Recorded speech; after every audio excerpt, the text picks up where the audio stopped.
All right, welcome to the party, pal, GRC Mafia. Welcome back to another one of our weekly meetings. I see a couple familiar names. We got Dwight, S Cole 07, we got AB Showtime popping in chat here. Let me go ahead and drop our Discord. So I have a special feature that we just implemented that I think everybody's going to really enjoy. I'll get to that in just a moment. I know more and more people are piling in as we speak. I'm going to go ahead and go through our typical introduction. So we started going through and segmenting everything out. The first 2 weeks of every single month, we have talks, and this is going to be one of them. The presentations are definitely going to vary. Today's going to be a little bit longer than what we're used to at that 30-minute mark. However, I think you guys are absolutely going to love this, and it's really exciting. And then we'll open it up for open discussions. Throughout the talk, feel free to go through and drop your questions in the chat. We're going to go and mark them. Well, at worst case scenario, if it's not covered during the presentation, there will be time at the end of the talk going over the Q&A. All right. And then if you guys have any questions or anything else, just drop that in chat. We'll keep track of it and so forth. And then let's see here.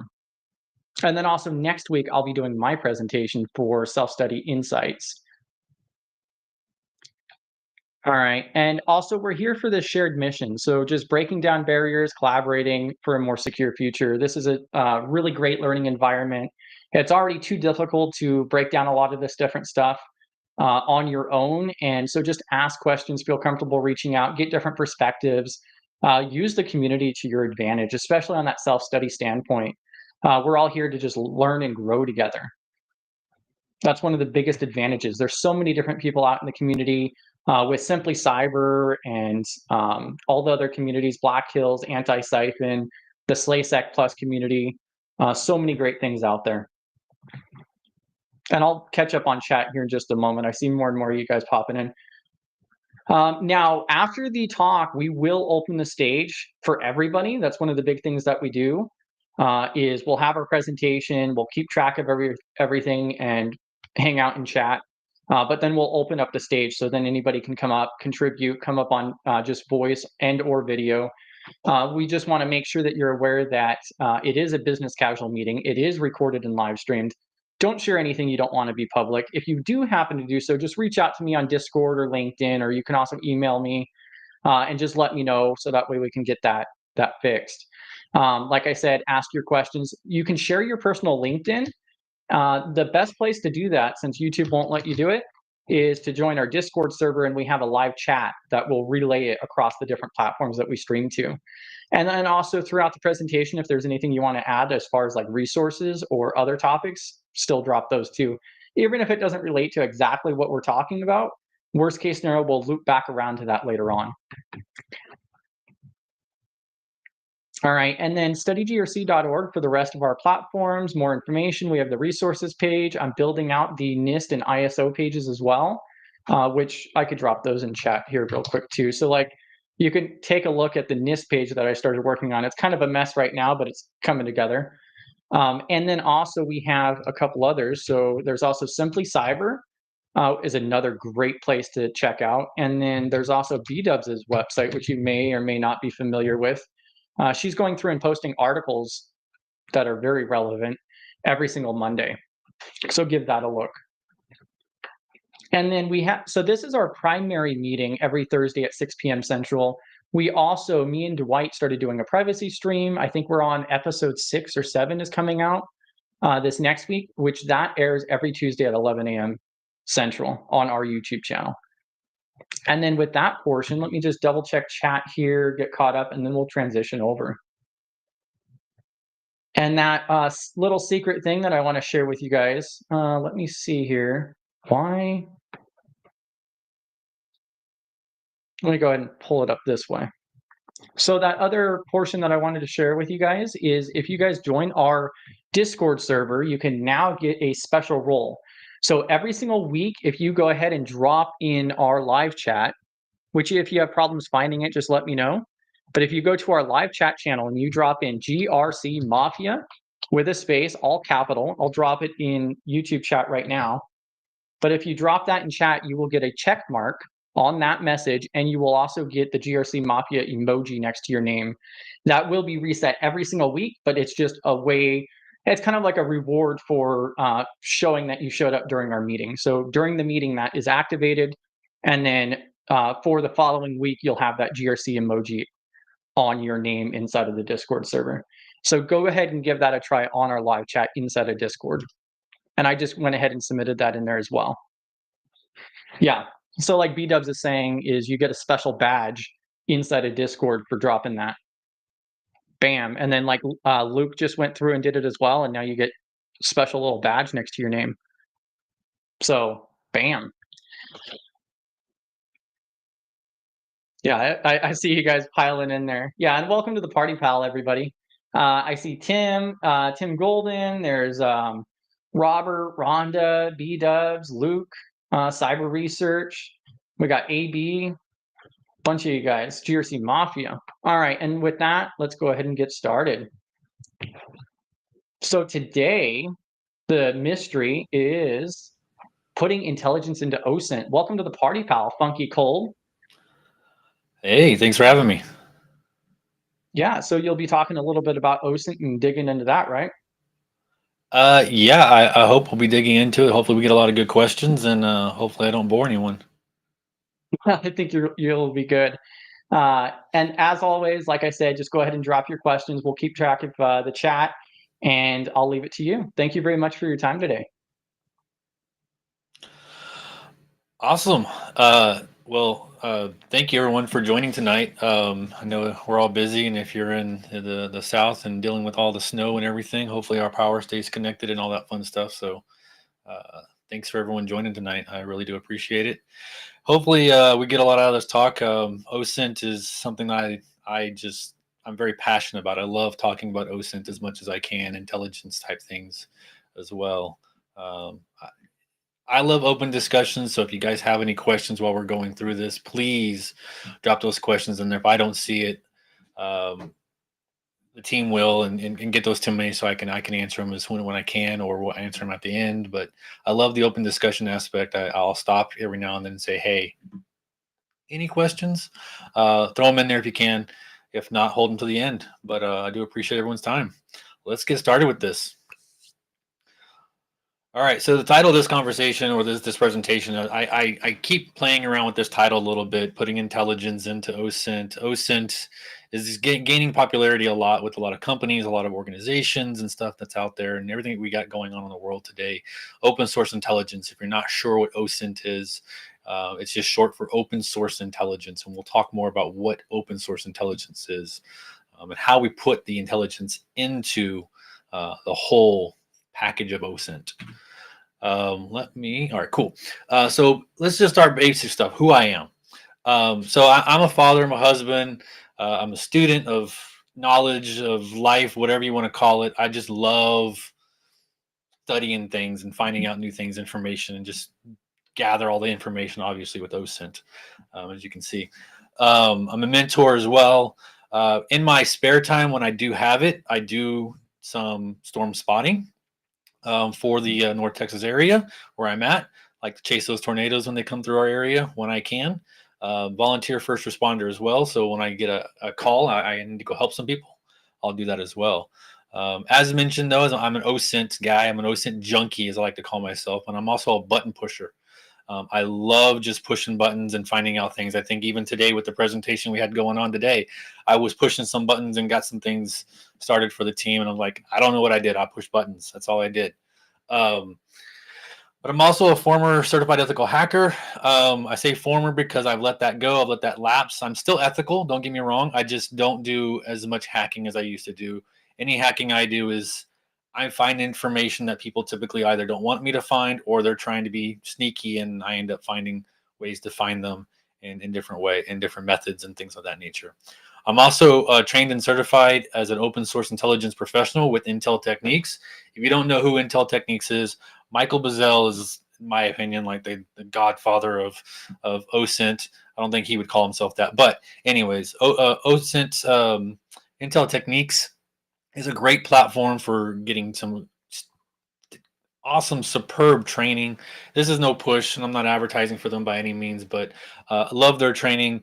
Certification was amazing as well, and I'd love to talk to you guys more about that if you want to hear about it. But I'm not going to bore you with certification talks and things of that nature.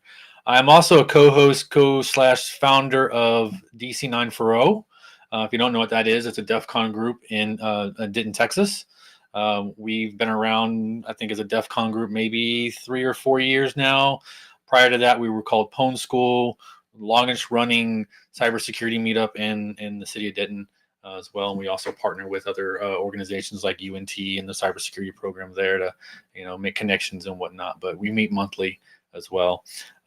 If you're in Denton or in the area, come visit us. If you're not, sorry, we don't put anything online, but we do have a Discord and we do have a website, and we can share those later as well if you guys want to, hop in those. And we like new people, so come visit us. We're cool people.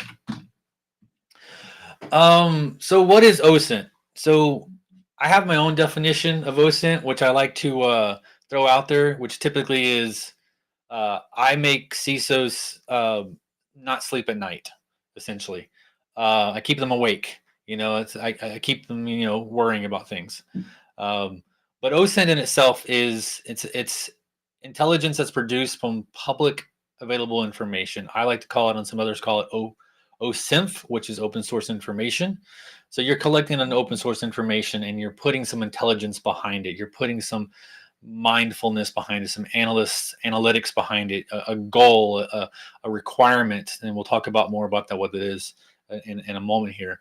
But essentially, it's taking that open source information and turning it into something that is intelligence, something that can be used to answer a question or a goal or intelligence requirement as we go.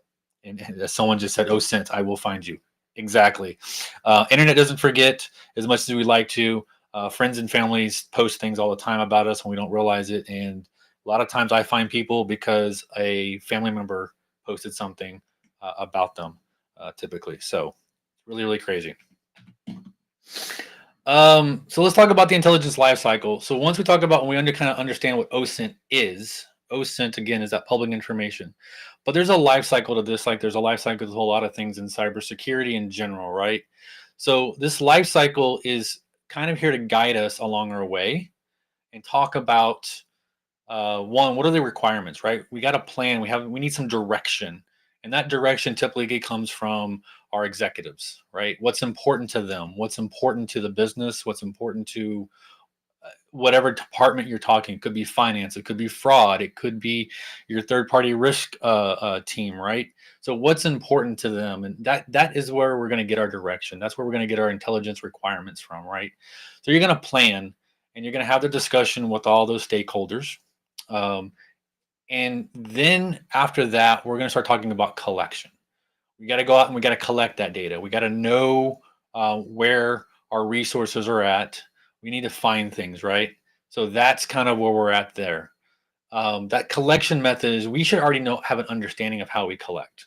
We should know what sources we have, whether it's an internal resource, is it an external resource, right? Social media pages, external databases, internal databases. Maybe it's internal data collection you have from your host, your systems in your organization. Maybe it's part of your SIM, your log aggregator. That is where we need to understand where we're getting our data from, right? And then we've got to collect it.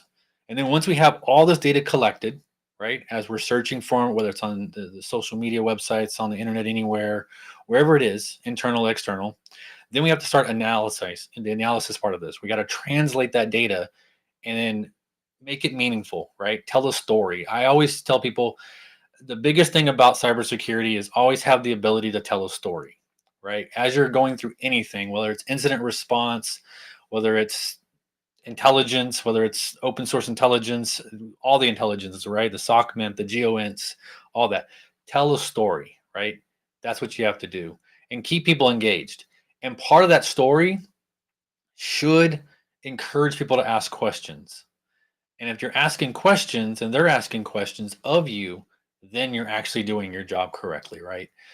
Because they're going to come back with more information. They're going to come back with more questions on, well, what about this? What about that? Cool. Let's go look at that next, right? This life cycle should never end.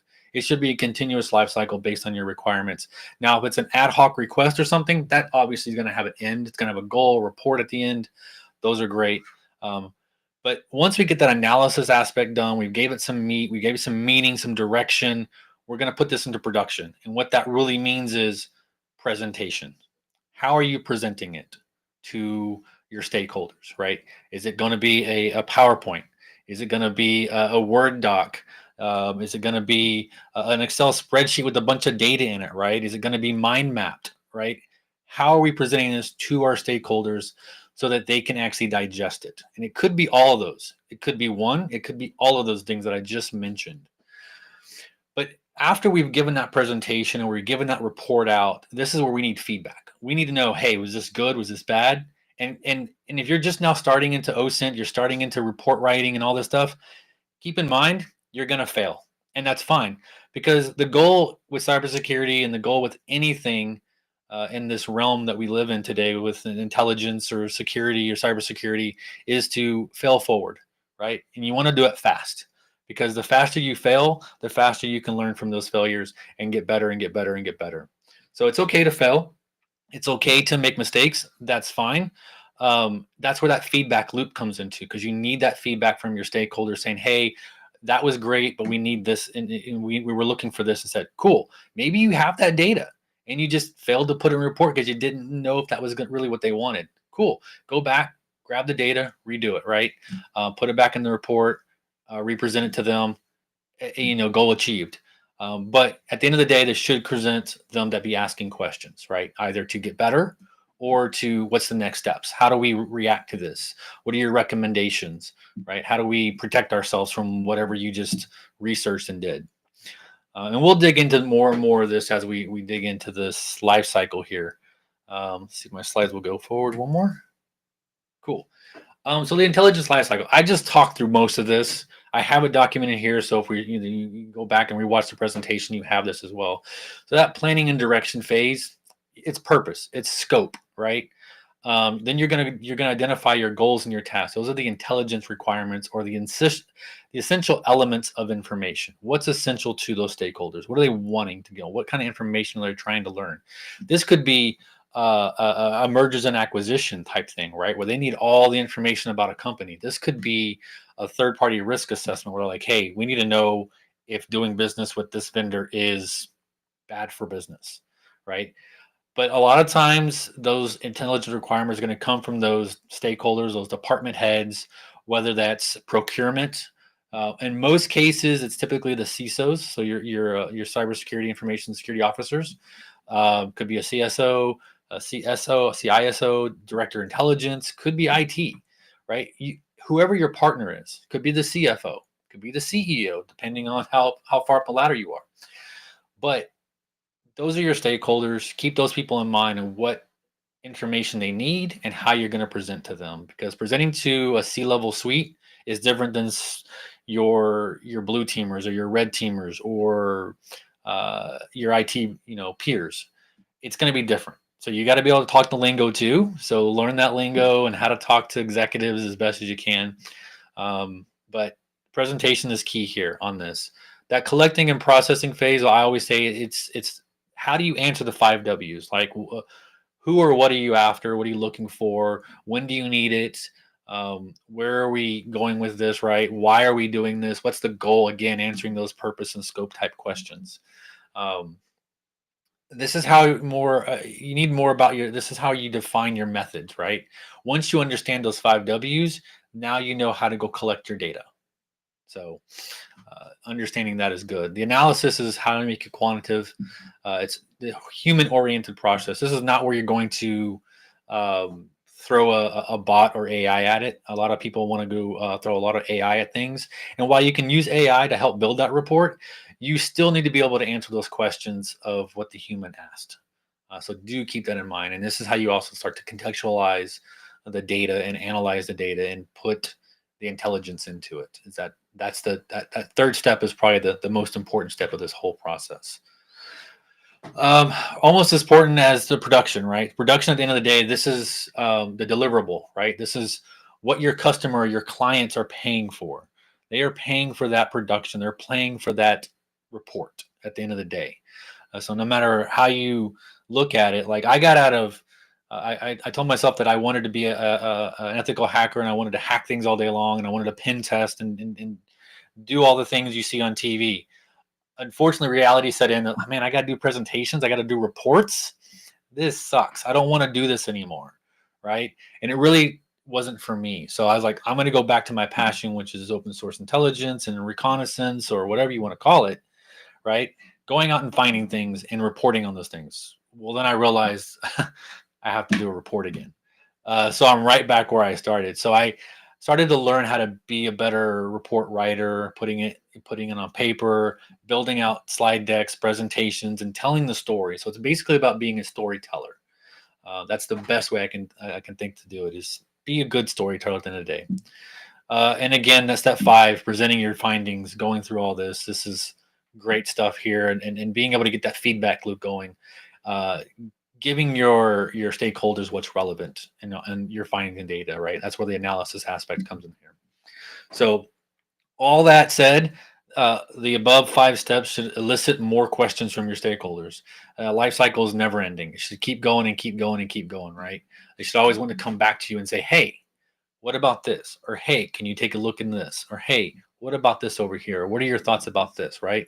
You might start getting asked your opinions on certain things, right? And how much of a risk it is and things of that nature. So keep that in mind.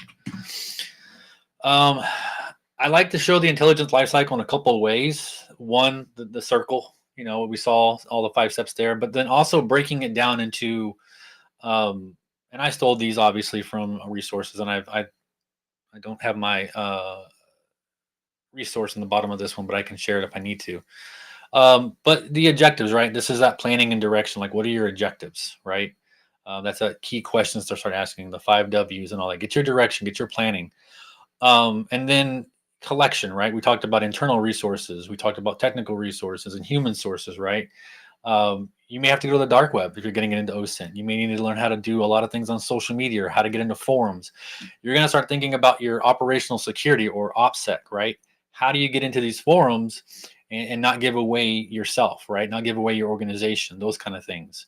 I see some people say they love report writing. It's amazing. Maybe I'll start sending my stuff to you and say, hey, write a report on this for me. I don't know. I don't like a report writing, but it's part of the task, right? And we got to get good at it in some way and find the way that works for you at the end of the day. But again, like I mentioned, those different resources, right? When you do your collection, where are you getting it from, right? Network logs, scans, dark web, vulnerability databases are resources too, right? To go look through if you're looking at things. But then this kind of goes down into like what we call threat intelligence. You can call it any type of intelligence if you really want to, but that collection, the processing, the analysis, the dissemination, all fits in the same thing, right? A lot of people are calling this cyber threat intelligence in general. These departments are getting larger and larger, and the popularity is you're creating cyber fusion teams, right? That are these massive teams with IT and cybersecurity and fraud and loss prevention. It's all over the place, but it's growing and growing and growing.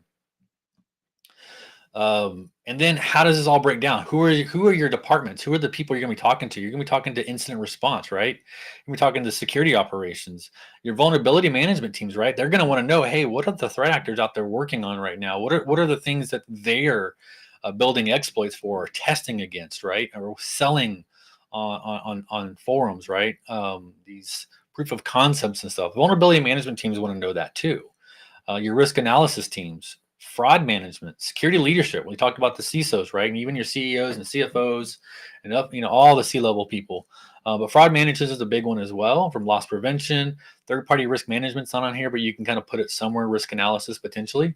But yeah, there's a lot of things in here that can, these teams that you can start thinking about. And I see some comments in here about OSINT training on TCM Security Academy. Great resources for this as well. I love a lot of those.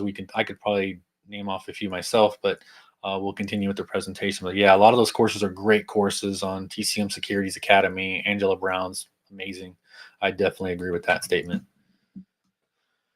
All right, so OSINT use cases, as we saw on that last slide, we saw some of those teams, right, of the different things down there, the teams that we could actually go with. And the one thing missing on this use case here is the third-party risk management type teams, vendor management, whether they're old ones, whether they're new ones, it doesn't really matter. Like just making sure that, hey, um, is this new vendor we're about to spend $1 million with a good investment or a bad investment for us, right? Or were they going to leak all of our data all over the place because we didn't realize that they had been hacked 5 different times prior to doing business with them? The fact that they're still in business would be shocking too.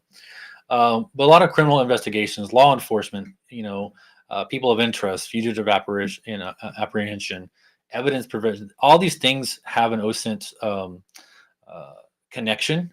Whether you're a private investigator, loss prevention, like I mentioned earlier, that's also going to be with your fraud intelligence teams and things of that nature, cybercrime, threat assessments, whether it's individuals or events, executives, right? There's a big push right now for executive threat assessments and understanding the risk of what our executives are dealing with out there, and are there attacks potentially towards them with all the things that we've heard in the news. A lot of companies took down their executive pages, which a lot of them have to have in place because of SEC things and things of that nature, because they're public traded. But a lot of them took them down because they feared that their executives were at risk, and they didn't want to give out that information for free, even though you could probably find it somewhere else. And the Wayback Machine is an amazing thing. So a lot of those companies that took down their executive pages, they probably didn't go to archive.org and the Wayback Machine and say, hey, can you take this down too, right? You can still find those as a threat actor, right? Very easily can be done. LinkedIn, they're still probably on LinkedIn, right? And posting where they work. It's all over the place, right? And there's other resources out there too that track and scrape all this stuff too, like a Rocket Reach. And I'll list some of those resources towards the end of things that you can utilize for doing some of this stuff. Intelligence gathering. This is where I kind of like, hey, this is where I want to like do some things as this threat actor. Targeting us, right? Potentially, or what are they doing these days? Are they, what's their, what are they into these days, right? Because threat actors tend to change what they're into. Some stick with fraud, some kind of migrate back and forth. Just depends on where the money's at a lot of times. But this is kind of those use cases, I would say, background things. Your HR teams hire companies to go and do background checks on companies. What if you could save your HR team money and do those background checks internally, right? And keep it in-house. That'd be cool, because there's been breaches out there with those background check companies that have gotten breached, and all that data is out there now, right? All the data they collected. It's almost on par with the credit bureaus, right?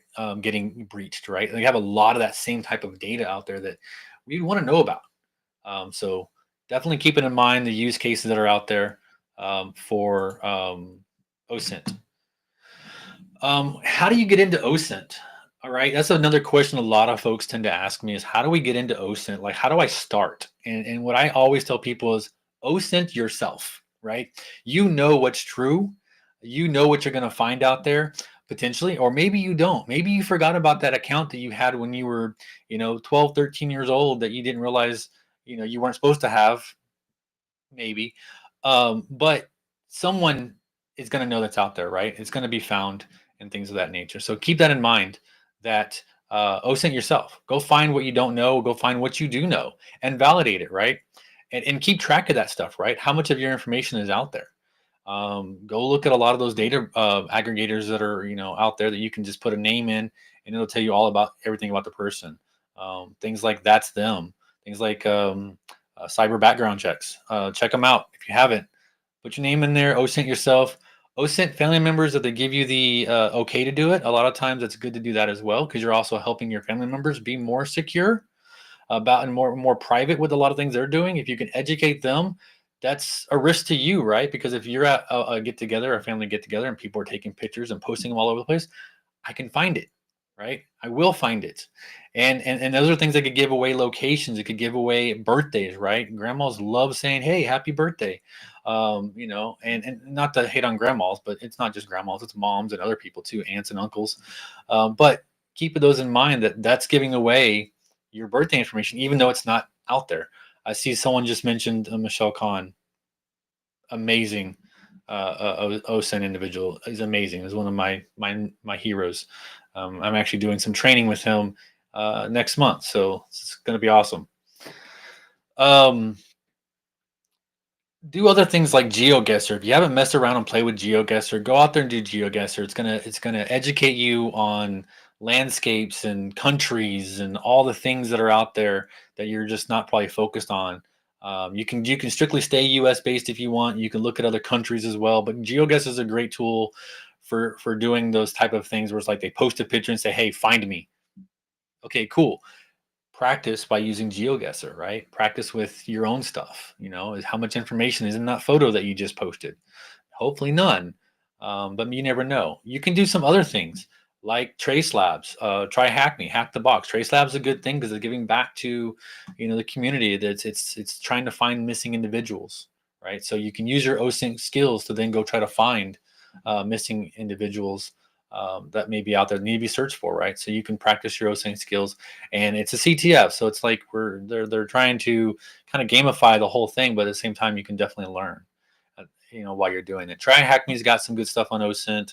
Hack the Box has a whole OSINT section as well. If you're not familiar with Hack the Box, so list of folks here to watch, to go follow and watch. I need to update this list. I need to get Michelle Kahn on this list as well. There's definitely some good folks on here to kind of start with and then branch out, because these people are following OSINT folks as well. So keep that in mind. This is a small list, but there's a much larger list out there. So once you're following a few of these, go find the other ones out.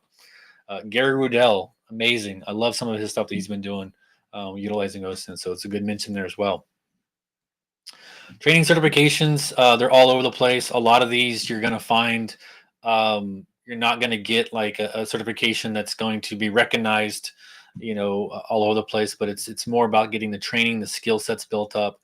Intel Techniques is a great one, like I mentioned earlier. There's definitely some other ones out there that are more recognizable. You could go do SANS. I have nothing against SANS except for SANS pricing. That's about all I can say about SANS. But you can get a lot out of them. If you've got a company that's willing to pay it, take advantage of that company and have them pay for it if you can. If not, there's a lot of free stuff out there.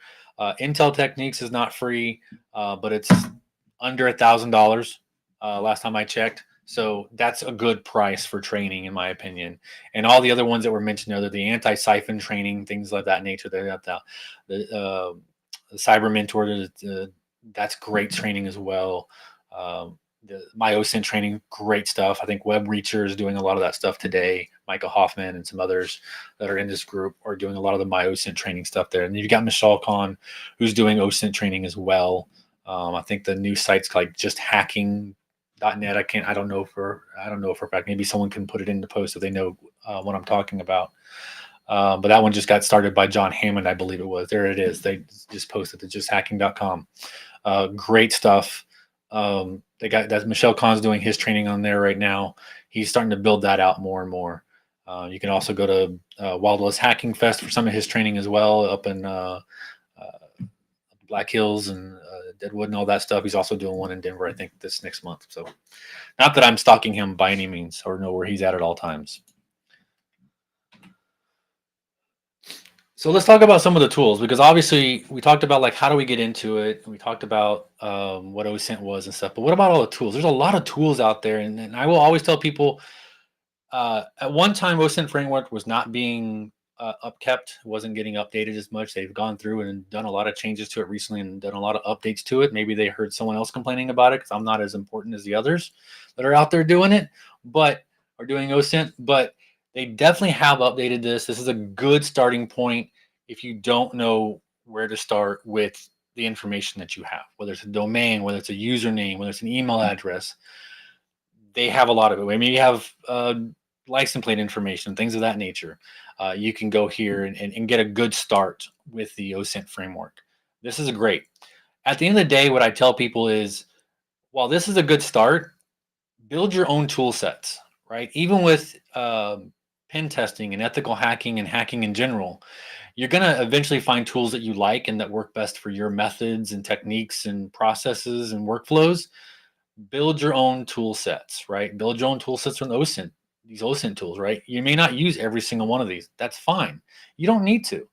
But I would tell you that you also might want to go check every single one of these tools sometimes when you are doing your investigations, because The great example is Google versus Bing versus Yahoo versus Yandex. All going to be a little bit different in how they do things and how they scrape things and what they scrape and what they show to you. I mean, recently you've had issues with Yahoo, or not Yahoo, but Bing and Google. Google did it first, and I think Bing just did it too, where they've taken away the cached sections of their searches. Well, that's okay, because you could go out and build your own search engine, right? You could use something like I think it's SearchNG. SearchNG will allow you to kind of build your own private search engine and tell it what engines you want to use and search and keep it private. You can build it out into like a digital ocean box and do your own thing. That's a great tool to use for doing your own searches and keeping your searches kind of private.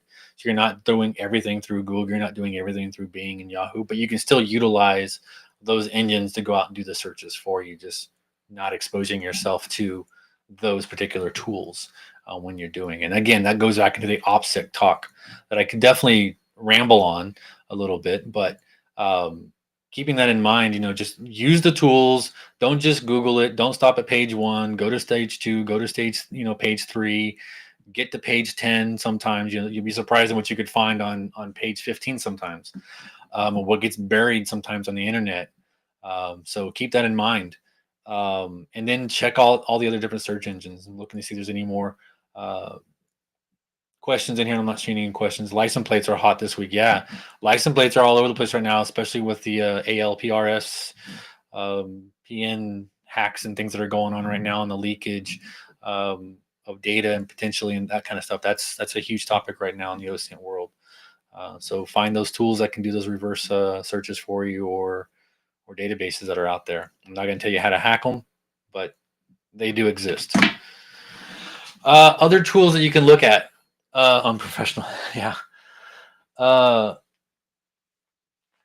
tools you can look at. Some of them are well known, some of them not so well known. ID Crawl, PQ, Holia, White Pages, GHunt, which is basically a great Google tool. Family Tree Now, which is the one with the little tree, the person kind of being the trunk there. That's Family Tree Now. They're great. I'll have a list of a lot of these sites on my last page, and we'll share it with the group as well. Sherlock is a great tool. Name Check. What's My Name app? What is a solid, amazing tool that I typically start off with usernames. EPOS, which takes advantage of a lot of the GHunt stuff, the Holia stuff as well. Rocket Reach, Google Maps, which we're going to dig into here a little bit later with Google Maps and kind of look at some things. But these are just tools that I would say, hey, you can start with these tools as well. Cluster Maps is a good resource, not great. Sometimes firewalls tend to block it for reasons, but it's a good tool to use sometimes if you're struggling with some things. Let's see here. Google Dorking. Someone's mentioned Google Dorking. Google Dork. Learn how to Google Dork. If you don't know how to Google Dork, there's a lot of great resources out there. There's a lot of tools that people have built out there, like Dork Search, I believe is one of them. It will help you kind of build out your searches. You just check what you want. It'll build out the search for you. You can copy and paste it, throw it in Google, or do the search right there. It's a good tool to learn, but if anything, learn how to use Google as much as possible. There you go. There's a Try Hack Me version on Google Dorking. So the tools are out there. Go to the trainings. I could probably do a complete talk on Google Dorking as well, but there's only so much time we have. I already have 47 slides here, so I don't want to bore anyone too much. And yes, even AI tools. AI is a big topic. Everyone's talking about it. Everyone's buying into it. You either hate it, you love it, or you're kind of in the middle. I'm kind of in the middle. I don't hate it. I don't love it, but it does have a purpose, right? It can speed up a lot of things and processes around the way. Trace Labs, Joe Gray from the Ascension, great trainer as well. Done a lot of his training. So it's a great mention there. I see in the comments. But AI tools are great. GeoSpy is a great reverse image searching tool. Not perfect by any means. They're getting better as they've built more and more things out. Great tool. Picarda.ai, great tool as well. But again, AI has its faults at times. They're getting better as the models grow and grow and grow, and we start throwing more stuff at it, right? And not just junk, but actually like good stuff. There's a lot of, I think early on in AI stages, a lot of junk that it was scraping, a lot of junk data that it was pulling in is why we had all the people in the generative AI with like 6 or 7 fingers or toes, and things were crazy, right? Just yeah. AI for reporting, yeah, it definitely can speed up the process with the report writing and things like that. I've used it myself, so great stuff there for that. I'm not an AI guy, so I won't go too deep into that. So I'm going to pause here for any other questions we have, because after this, we're going to jump into kind of a mock investigation, and I'll kind of set the stage for that a little bit here. But I'll just pause here for a moment for any kind of questions we may have. If there's not many that come through, we can push it towards the end as well.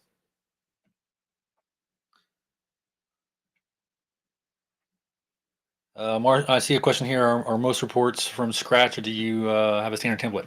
It's a great question, and it could be both, right? I have built some standard templates for reports. More, those have been more like daily reports, monthly reports, weekly reports. I do have standardized templates for that. I'm actually working on utilizing. You can hate me for this or not, but utilizing Google Docs, having a Google spreadsheet or Google Sheet, and then having a Google doc itself. And then anytime I enter in data into the Google spreadsheet or the sheet itself, it will then yank that and then throw it over into my report for me and kind of build things out as I'm dropping in new information, right? And then I can always go and edit that sheet and pull out what information I validated, what information I couldn't validate, and I can move things around. And then that would actually start structuring my report, and then I can go in and start putting in my summaries, my briefs, and things of that nature. But yeah, I would say once you start building your reports from scratch, you'll find out that you'll want to kind of create a template out of those and create those templates, because you're going to be, again, rinsing and repeating your reports as you build things out. Great question, by the way. And I get long-winded on my responses sometimes, so I do apologize. Sometimes I don't know when to stop talking. All right. Don't see any other questions popping in here on the screen or in chat right now. So either I've put you to sleep, or you're getting dinner, or something else. I don't know. We'll just continue. So this is the mock investigation. This isn't the slide I wanted. It's actually this slide. Okay, cool. I didn't update my slides completely before I got to this point. So this mock investigation, what we're going to do here is we have an executive, right? And this is on an executive team. And with recent events that have been going on, we're going to say we want to make sure that our executives aren't a risk to themselves or a risk to our organization. So we need to know what kind of things they're posting and things of that nature. Now, during an investigation, when you're researching an executive, things like this, you would go down the path of finding all their social media, right? Whether they're giving it to you directly or you're finding it to see what you can find, right? You could do it a couple of ways and say, all I have is your name and I know where you work. I'm going to go see what I can find about you, right? Because I got that from your executive page on your website. So we want to make sure this executive isn't posing a threat to themselves, right? So we've done our due diligence. We've kind of gone through, we found their social media. We found some forums they were on. We found some things. We saw what they were posting out there. They made a claim to us, very bold claim, is they never post anything that could put them at risk or give their location away, where they live, their house is private, it's under a trust or an LLC or something of that nature, right? They're really trying to like hide themselves, and they've done their due diligence as well. But for whatever reason, they think, well, you can't find me based on a photo, right? I don't post anything that would ever give me away. So the goal here really is to educate them, but it's also just to identify and determine, is our executive a risk to themselves, or are they a risk to our organization? Are they giving away information they don't think they're actually giving away, right? So there was an image that was posted on a public chat, and we got that image. And this image didn't really give a lot of details away initially. When we look at it face value, we're like, hey, yeah, there's not much here. Let's get into this. So here's the image, right? I don't know, you guys can zoom into it if you can. I'm not sure how close you can kind of see it. And typically I ask the question is, what do you see, right? And you can post some of that stuff in the chat if you'd like. But what do you see that would give away some information about our executive here? Our executive obviously looks like they're on a porch potentially, and they took this picture, and they're like, "This is how I'm spending my weekend," right? This is it. Well, usually when I'm in a group, face to face, I'll wait for people to raise their hand and chat and spit out a bunch of stuff. But I'll kind of go through it right now, right? And the things that we can see, right? The things that we can recognize. Well, there's a phone number, obviously, right?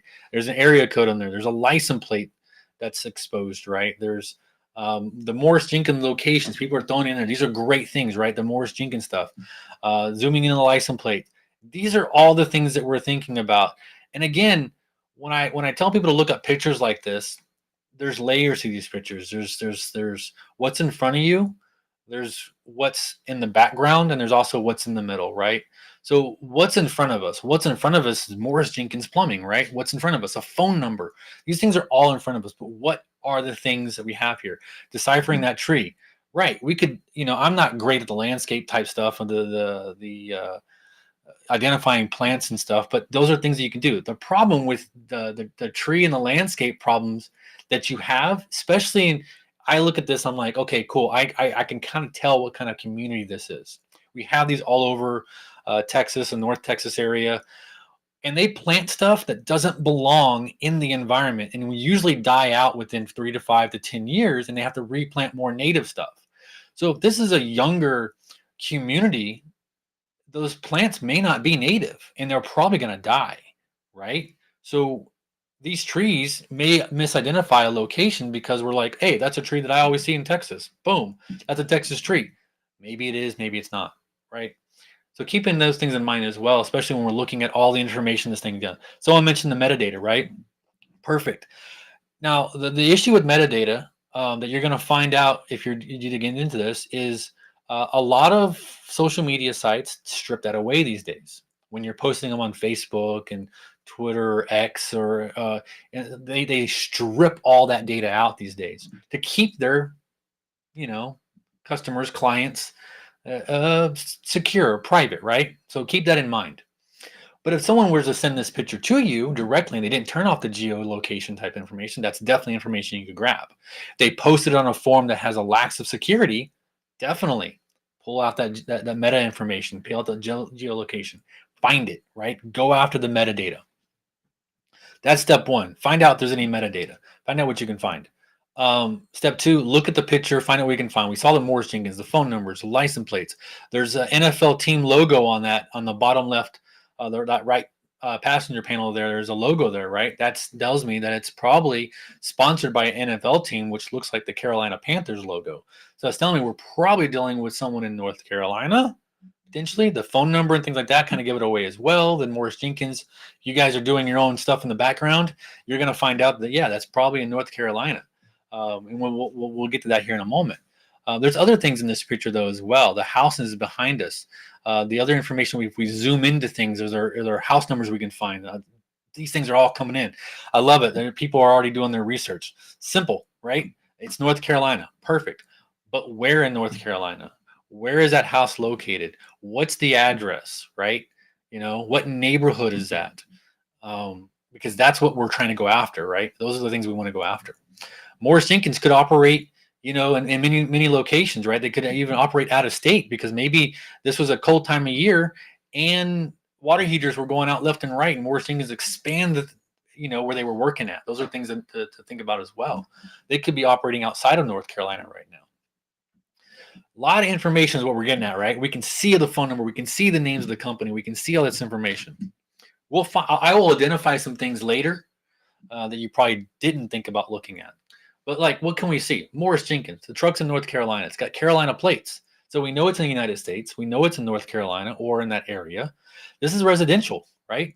This is a residential place. It's not a business location. It's a residential place. There are sidewalks, right? Keep that in mind. That's very important on the path we're about to take. Sidewalks are important. Partial addresses on mailboxes, right? When we zoom into some of these, we'll see partial addresses. So self-observations. This is the things that, based on experience and doing this a lot, this is a newer, a younger neighborhood, right? This looks very much like a lot of these communities that are being built out in all over the place. This is a newer, younger. I would put this at 10, 15, maybe 20 years. It's young. It's young compared to most things, right? HOA. People are mentioning HOAs. Great thing. A township, village, right, is usually what they have in these community names. Home or property owner association. Someone mentioned HOA. Keep that in mind because HOAs have websites, and you can go visit those things. And a lot of times they don't have a verification process that's good to create an account on an HOA website and go and harvest more information. I'm not telling you to go do that, right? Don't go do that. But I'm just telling you that some of those HOA sites aren't that secure and they leak a lot of data out, whether that's meetings, whether that's, hey, mailboxes have to have this lettering on it. Houses have to be painted in this color and they have to be painted in this trim, or you need these type of plants. They have a lot of those things that you can go look at and go, okay, this matches my neighborhood, right? Clubhouses, communities, pools. We also see that we don't see any driveways, right? We don't see any driveways. So what's that mean? Garages in the rear, right? Decent size. So yeah, you can see some trees and stuff, and a decent size back there in the far back. Really good. Good eye. Looking at things in the background. Don't always look at things that are directly in front of us. So you have to break these pictures down in layers. And now as we break it down in layers, we zoom into things, right? We saw that, hey, yes, North Carolina plate. We have a license plate number. We're looking at the mailboxes. As we zoom in these mailboxes and start looking at numbers, we could be looking at, okay, well, what do those numbers look like, right? The house numbers on those mailboxes could be a 1-7, could be a 2, could be a 4 somewhere in there, could be a 5. We could look at different things, but we can also build a range, right? We know we see 4 digits, it could be 5 digits. So by looking at this and doing a little more digging, my guess is where it's probably 1700 to 1799 or 17,000 to 999, right? Those kind of my self assumptions that I started putting into what I was looking at. And this is important when we start digging into what I'm about to go into. The architecture of the houses, right? It gives away a lot of things. A lot of these mass-produced houses, though, you'll find them almost everywhere. They're very cookie cutter, but there may be some uniqueness to some of these houses that kind of give it away where it may be built. Older houses are easier based on if it's an older house. A lot of times it was very unique to the areas. More and more of these mass-produced houses all look the same. Unfortunately, they're very cookie cutter. So keep that in mind as well when you're doing this. So we started digging into it, and my research went into, well, what are the traditional type fonts you would typically see on mailboxes, right? What are the things that you would look at? I found a website that was dedicated to mailbox fonts and mailbox stuff, right? So I started looking at traditional and these things and finding, okay, well, that would, if it was that shape, then it's probably a 2 or it could be a 7, right? Those are the things we kind of start looking at as I'm digging into these numbers and looking at the shapes a little bit. Could it be a 7? Could it be a 2, right? Someone's got a song stuck in their head. I apologize if I did that to you. But the numbers are good because also if we're looking at those HOA sites, they may have a policy guide that says your mailbox must have this number and it must be in this font, right? So keep that in mind on what we're looking at here. At the same time, as we could identify by using HOA databases and the back ends of things and policies and guides at the same time. Now, based on the house types, neighborhood setups, could be a super fancy 3 as well. It could be newer home. I initially put this at 15 to 20 years old. I would say 15 to 20, based on manufacturer suggested life warranties on water heaters. Again, AI gave this to me, right? It says 8 to 12 years. So that varies on locations, but a new water heater could mean that this neighborhood is in between that 8 to 12 years, right? If this is a new neighborhood, or if this is a second hot water heater, and then we're thinking about 16 to 24 years potentially, right? On average, not perfect science, but you can do research and say, hey, Google, Bing, whoever, what's the lifespan of a hot water heater? Why would someone be getting a hot water heater replaced, right? Usually because it goes out. How long does it typically last, right? Gives you some information to start thinking about how old that neighborhood might be. Because then you could be looking at data with inside of county records and things like that of permits on houses being built and what was being built 10, 15 years ago. They may not have the data. They may have it. Who knows? Township or a village, HOA or a property owner. All right. So homeowners or a property owner association. A neighborhood with a clubhouse or a pool. Most of these neighborhoods in this shape typically have pools, community houses, clubhouses, and there's a garage in the rear, right? So yeah, a properly maintained water heater can last much longer. I agree. I've had my water heater just got replaced and I had it for 25 years. So I agree with that. If it's properly maintained, perfect. It can last you a long time. On average, again, based on manufacturer stuff though. This is not rocket science or anything like that. We're not trying to be precise, but again, yeah, it could be 20 plus years. Who knows? We're going on averages here. That's what we're working on. So one of the AI tools I mentioned earlier is the GeoSpy app, right? We put that in here, and when I put this in here, it immediately said, "Hey, it's North Carolina. It's Morrisville," right? It gave us some information about the actual truck itself, what we saw here. It's great. wasn't accurate, close, but it wasn't perfect, right? So that was the AI aspect of this, a little bit of being able to see if that would help us or speed the process up a little bit, right? It was good, wasn't perfect. Morrisville was not in the location we were looking for. Unfortunately, we'll get to how we got that area as well. And then looking at the Morris Jenkins information, right? So you go to the website. They had a little chat bot on there. So we utilize that as well to kind of go on there and ask them some questions. And I asked them, "Hey, do you service the Morrisville, North Carolina area?" No, they don't. So I knew what the GeoSpy gave me was not accurate based on this. But again, if there was a lot of hot water heaters going out and it was really, really cold and Morris Jenkins decided to expand their service area, maybe they did service Morrisville, but the bot didn't know that. But we also start looking at the Morris Jenkins website and we find out there's a number. We validated that's the same number on the truck. We also looked at the counties they serve, right? And so we start looking at we know counties they serve. So there's a handful. There's 7. We can look through those, right? We can start looking through those and do the manual work if we want to, and start looking through all the different cities and things as well, the different towns. And we can look at Google Maps and say, do we see patterns of things, right? And we'll talk about patterns here in a moment. I love patterns, whether that's just scrolling down a bunch of numbers and seeing a pattern happening, or data, or taking a aerial shot of a neighborhood and kind of mapping that out in our heads, right? When we talking about what we were talking about earlier, those things that we saw in the images, right? Residential areas, sidewalks, garages in the back, communities with pools, clubhouses. Keep those in mind. Map that out in your head, what that looks like. How would you put that on a piece of paper? And how would you tell a tool how to look that up, right? Take that in mind. Let's see here. 23. So what do we do with this information? We have all that information that we just talked about. Like, what do we do? I'm going to pause again just to see if there's any questions with what we've gone over right now. But I saw some comments coming across around like we built things better back in the day. I could probably say it too. I'm kind of old. But yeah. Any other questions so far? What are some ethical considerations when conducting OSINT? Great question.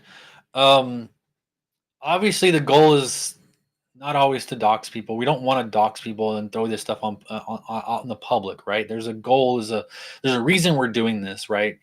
Whether you're a private investigator, you're doing it because you're doing it for law enforcement, you're doing it for your company. Keeping that data safe and secure and private, just like with anything else, and making sure it goes to the right people. So one thing that I initiated in my templates and when I'm doing my reports is the traffic light protocol, right? TLP. Is it green? Is it yellow? Is it red? Is it orange, amber? All those terminologies. Learn the traffic light protocol and understand, like, where do you share this information, right? Your company should already have some type of either data classification or sharing classifications or policies or processes on how you share data. Make sure you're in guidelines with those. Don't post things on public to dox somebody or things like that. That's what a lot of the script kiddies and hackers do. But yeah, if it feels wrong, it probably is what I tell people. When in doubt, if you work for an organization that has a legal team, go knock on their door, right? They'd be happy to answer a question and happy to help you. They may ask you why you're asking the question. They may start asking you more questions, but that could just be part of your intelligence life cycle, right? And you say, hey, I did my job. I asked some questions. I gave you some information. You asked more questions. We're rinsing and repeating right here. So keep that in mind. But yeah, that's a great question. Keeping that in mind when you're doing these investigations and storing your data properly, making sure it's not exposed. And my data doesn't live in Google Drive, even though I have those templates in Google Drive. I'm building a lot of that stuff there, but also I do a lot of things locally as well. So I don't want to make sure that stuff is not exposed to the internet. It's not left in a Google Drive and publicly available potentially, even by mistake. So keep that in mind when you're doing your reports and things of that nature, and keep your own information away from it and separate as best as possible, utilizing operational security. And if it doesn't feel wrong, but it's actually wrong, you're in the wrong. You're like, well, yeah, possibly. Yeah. All right. Let's see here. Next steps. So I started in this particular case, in this particular reverse image searching, captures of flag, whatever you want to call it, right? We're going after this executive, trying to see. They posted this picture. We're going to locate their house.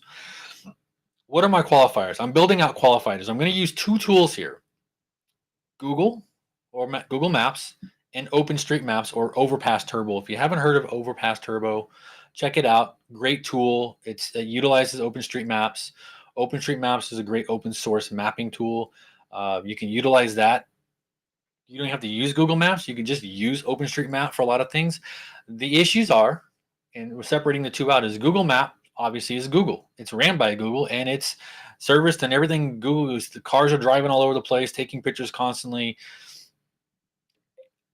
OpenStreetMap is community driven, right? So it's community serviced. It's every data point that's in there is produced by a community, and you are the community, and you submit it. You know, if you want your house on there, you mark your house on there. Now somebody else may mark your house on there for you.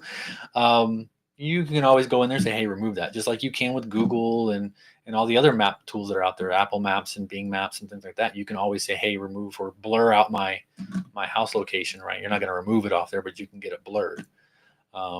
So keeping that in mind is one is community, one is enterprise, so to speak.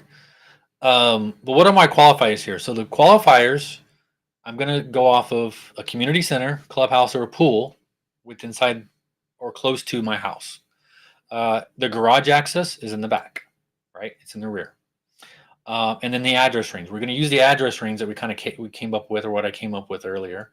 And we're going to put this into the OpenStreetMap tools.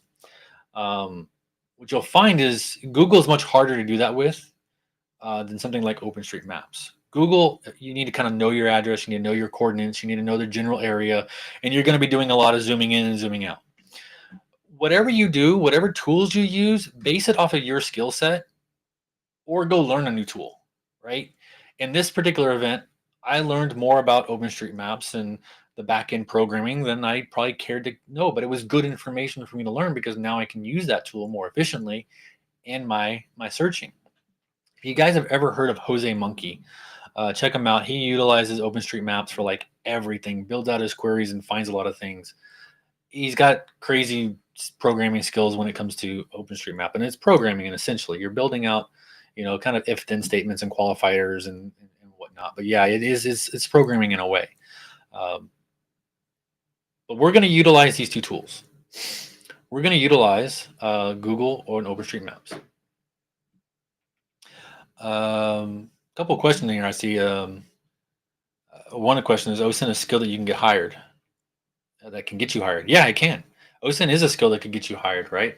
What I would tell people that are looking for jobs or you're putting an application is go research that company, right? Find out what kind of problems they've been having. Find out have they had breaches, right? Maybe they're hiring you for a reason, or they're interviewing you for a reason.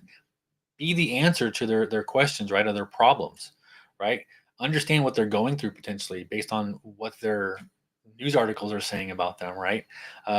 Learn and map out your hiring manager a little bit, right? Understand their background and kind of, connect with them a little bit while you're doing that. So you can take that OSINT knowledge and do the research or the reconnaissance on the company you're applying for.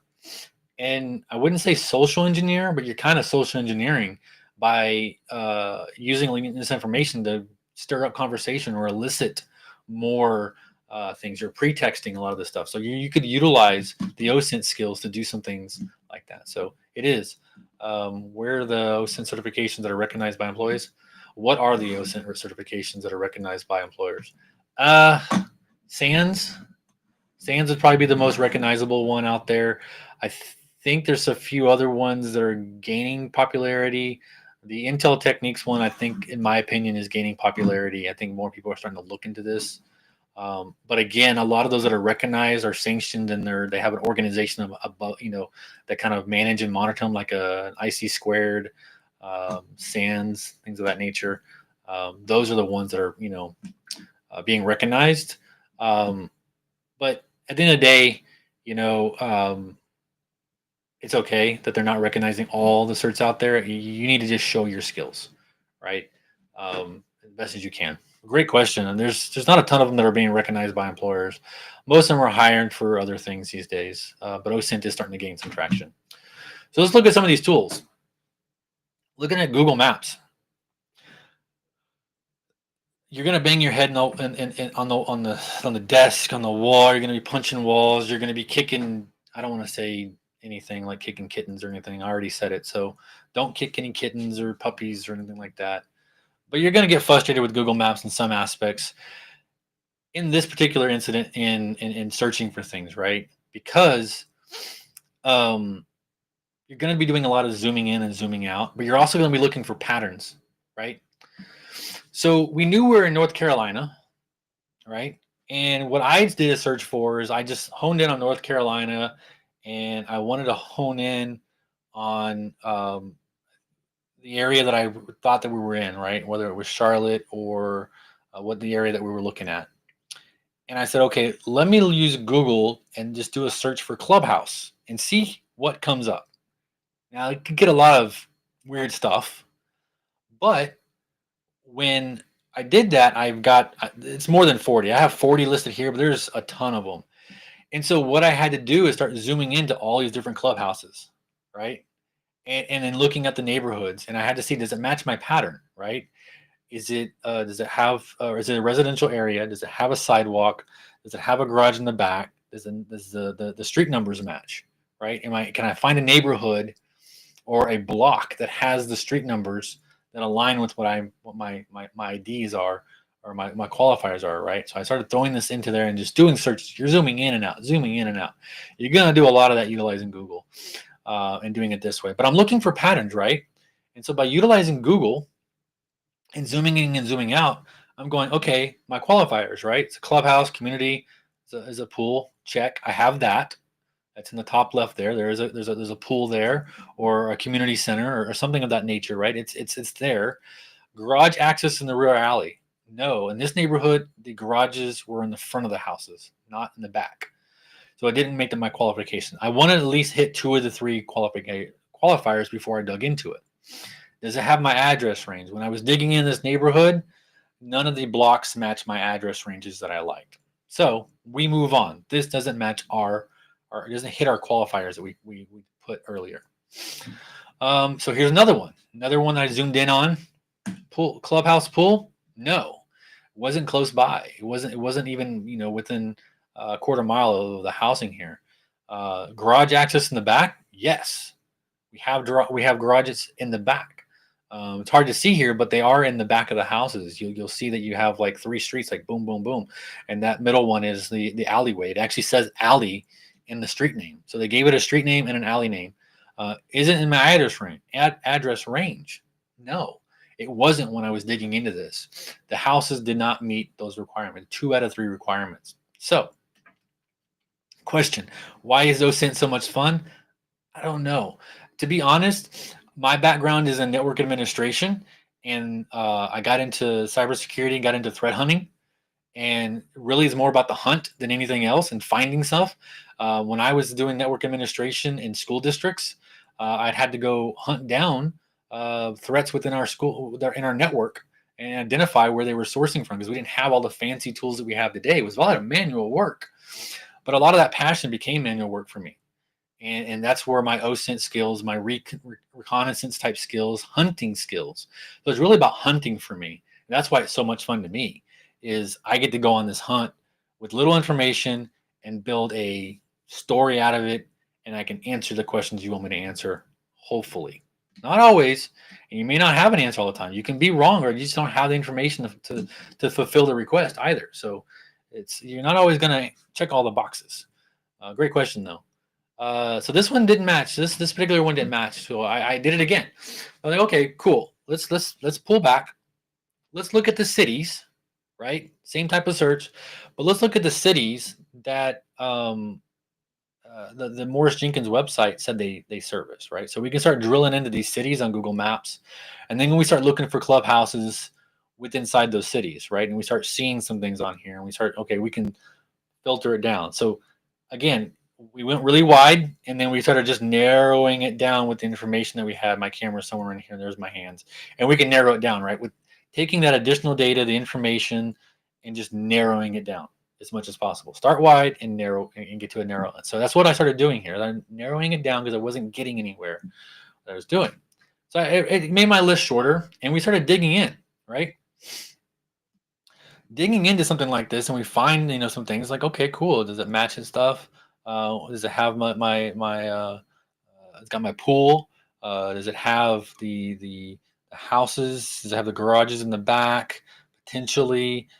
This one was interesting to me, right? We had a pool, we had some houses, and we kind of got to a point where I'm like, okay, this might be it, potentially. So we drilled down into in Google Maps, and we started looking, and it says, hey, do we find a street that has the 1700 or 1799 or 17,000 to 17,999, right? Do we have those blocks? And we did in this particular one. So eventually with Google, we find this. The question is, what's the longest time it took you to complete a hunt? What's the shortest? I mean, I've been able to find things in like 30 minutes, maybe faster. Just depends on the individual. If they've got really bad OPSEC, operational security, and they just blast the internet with everything, it can be really super easy, right? If they had a bunch of, if I have an email address and they were in a bunch of data breaches or leaks, I could speed that process up fairly quickly too, and have more usernames to go off of and find things, depending on what the task is. I've had other hunts that have gone multiple days because I needed to answer the question, but I needed more information to be able to answer that question. So you just kind of dig deeper and deeper, and you go down the rabbit holes. And one of the things that I always tell people is, you're going to go down rabbit holes. The best thing you can always learn to do and do yourself is pull yourself out of that rabbit hole and just pause, right? Take a break, come back with a fresh set of eyes, and maybe even some ideas on how to continue your searches with the data that you've collected along the way by going down some of those rabbit holes. So it's good, but be able to get yourself out of the rabbit holes. So it can take it could take multiple days. It could take minutes. Sometimes it just depends on what you're looking at, right? And what your goal is. But great question. So this neighborhood, utilizing Google Maps, I was able to find a short list of cities and clubhouses, and then we found this location utilizing Google Map, and this looks like it could be our location. So we're going to dig a little deeper into this, and we're going to go, and does it meet all of our qualifications? Does it have a clubhouse? Yes. The little red pinpoint down there in the bottom right hand corner is the clubhouse that we saw in the higher level view. As we drill down, we will see that we have alleyways behind our houses, meaning that we have garages back there potentially. And it looks like, based on the image, we do have those alleyways back there. And it was in our address range, right? That 1700 to 1799 to 17,000. We had those ranges that we were looking for, and we found this area that had our address range in it. So we're going to take a look at this one a little deeper, and we're going to go down it, but we're also going to look at the OpenStreetMap. This was strictly with Google Maps, and this one probably took me a few hours because I was zooming in and out, in and out, in and out, in and out, in and out. Long time. But can we speed that process up? Yeah, we definitely could. We could utilize OpenStreetMaps, because in OpenStreetMaps, we can put those qualifiers into the language on the backend utilizing Overpass Turbo, and we can utilize that programming to search through the data, right? It's basically a query that we're building, putting qualifiers in there to build it out. Now, what does that look like? Or what is OpenStreetMaps? There are elements to OpenStreetMaps, right? We're going to kind of dig deep into OpenStreetMaps a little bit. Since I learned something, you have to learn something about OpenStreetMaps. Nodes, a node is a point on the map. It could be a restaurant, it could be a tree, it could be a house, it could be a garage, it could be anything. It can be a node on the maps, right? A way is a line. It's a line or an area. It could be a road. It could be a stream. It could be a lake or a building, potentially. But there's a way, a waypoint, right? The bounding boxes is kind of like your windows. Like when you're in Google Maps and you're looking at a box and you say search for restaurants in this box, that's your bounding box, right? And you can expand it and you can make it search. You can do it by latitude and longitude lines. You could do it by utilizing the box window that you have on your screen. You can do it in a few different ways with them. And the around function here, or search query, allows you to say, I want to find a clubhouse, or I want to find a garage, but it needs to be around this location within a certain feet, inches, whatever you're going to use, miles. You can say, hey, I need a house, but it needs to be around a clubhouse within a quarter mile, right? You can put these qualifiers in there. So we start thinking about all that information we were gathering from the picture and putting it in our elements and building out a query for this, right? We'll go through that here in a moment. Look at it. There are tags. So when you're building out these things and you're posting and you're adding things to OpenStreetMaps, you're tagging things as well, right? You're saying, hey, this is a building. Hey, this is a residential road or a highway. This is a service road. This is a house. This is asphalt. This is a track. This is a tree, right? You're tagging these things with this.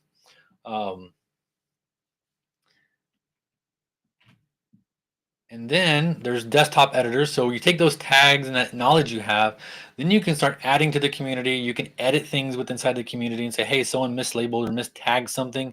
You can put a request in to have something retagged. And you can utilize the desktop editors. They even have some mobile editors as well that you can utilize on your phone if you wanted to. Up to you. But they exist and they are out there. So this is Overpass Turbo with my initial query that I had built out. And this particular one gave us a lot. I was like, hey, give me clubhouses in this bounding box. Bam. It gave me a lot.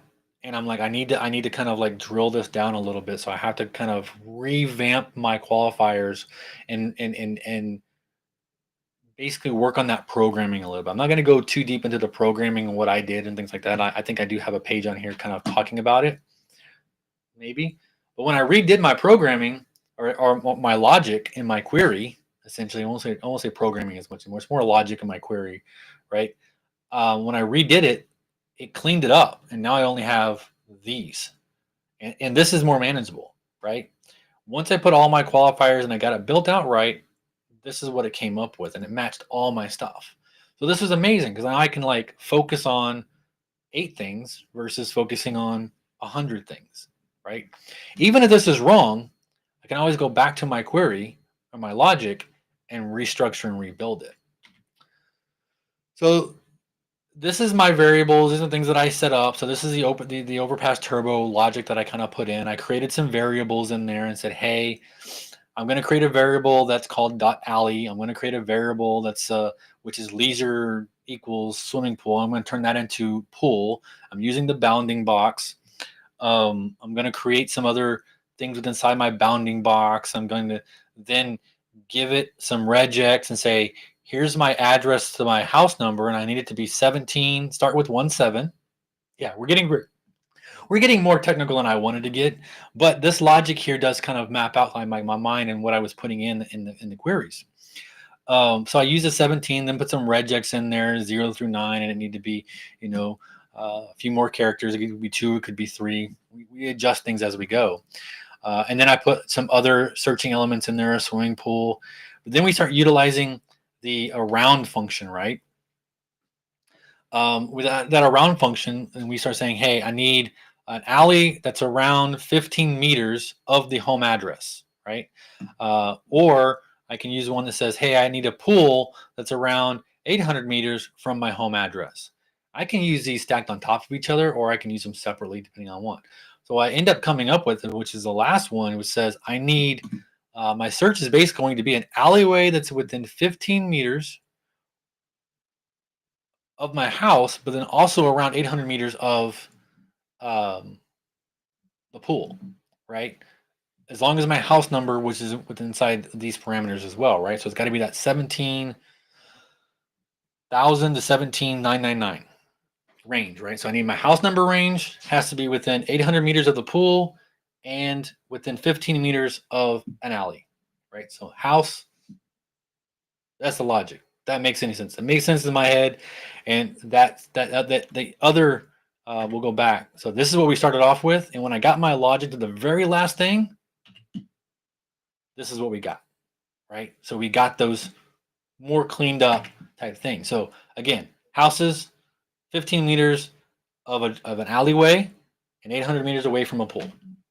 So when we did this, we looked in, we found in OpenStreetMap or on the Overpass Turbo, we found a house number that was within 15 meters of an alleyway and 800 meters of a pool, right? So instead of going back and forth in Google Maps, we could have spent our time with the logic in this query with OpenStreetMaps. And you get really good with this, you start finding things really fast. Because then you start learning all the tags, you start learning all the ways and the node naming collector and how to search through this and how to program and put that logic in there. You can speed up your searches for location baseline. So geo OSINT, right? So geo, you'll be able to get really, really good at this. So this is the same location that we found in Google Maps. When we did all the back and forth in Google Maps, Google Maps took me a few hours. This also took me a few hours, but I learned something. I learned a lot of things on how to search faster in this than searching fast and slower with inside of Google Maps. So the idea is if you can learn something, use the tools and skill sets you have, but also try to learn something. So as we navigate down this this Carlton Way Road, we're going to kind of use Google Maps. We're going to go back to Google Maps because it's great, and we're going to search right through it, right? And there was an address that was 1726. I believe that's the actual address of the house that we're going to be. This is the spot that our homeowner took the picture from, and we'll get to how I came to that here in a second. But as we kind of navigate through this, we're going to notice some things. And remember when I said when we look at images, looking them at layers, look at what's right in front of you, kind of in the middle, and kind of what's in the background, and pull all that information in. Because a lot of you probably saw the bird feeder in the original image. When we went down this street, we also saw what looked to be that exact same bird feeder hanging out of a tree that we saw in the image. It's identical. Now, these are mass produced. This could be, everyone could have this same bird feeder, right? But in the picture, which is in the top left, near the sidewalk, you will see the 3 carved out holes there for what most likely is a water sprinkler system or water metering system, right? And those 3 dots are cut out so there for shut off valves and probably master valves and being able to turn them off. Well, on Google, which is right below that, when we were making our way down the street, we stopped and we paused and we looked. We zoom in to the section we thought this is our house. We see the same pattern 3 cutouts. But we also notice that the sidewalk lines kind of also align with what we're seeing on the Google view versus what we're seeing in the image view. So we're looking at more than just numbers on a side door. We're looking at more than a license plate. We're looking at more than a company name. We also want to keep in mind to look at all these little details in the image that could come back, whether it's a tree type, right? A bush, and other things, whether it's the rocks in the ground and how they're laid out. Are they still laid out that way? Potentially, right? We're going to look at all these things. But we're going to take it a little step further here to more qualifiers. In the Google image, we can start counting some stairs, right? And we can say, okay, the neighbors across the street, when we zoomed in, had this many stairs. On Google Maps, the neighbor across the street where we think our address is has this many stairs. We can see the security signs, right, are the same in the yard. One's kind of hidden behind a tree, but we can kind of get an idea that that's the exact same security sign. But we're also going to take a look at the brick pattern at the top as well. The top of the top step, we look at that column right there, the bricks, right? We can see that there's a pattern because it looks like it's not a full brick. A couple of bricks were kind of broke down to fill in some gaps and put in, which if anyone's ever done bricks and you just hammer a brick and you break it, it's going to break very unique and it's going to have a shape to it, and you're just going to put it in there to do that. Well, when you do that, I can use that information now and validate that with the Google image versus what was in the image that we found.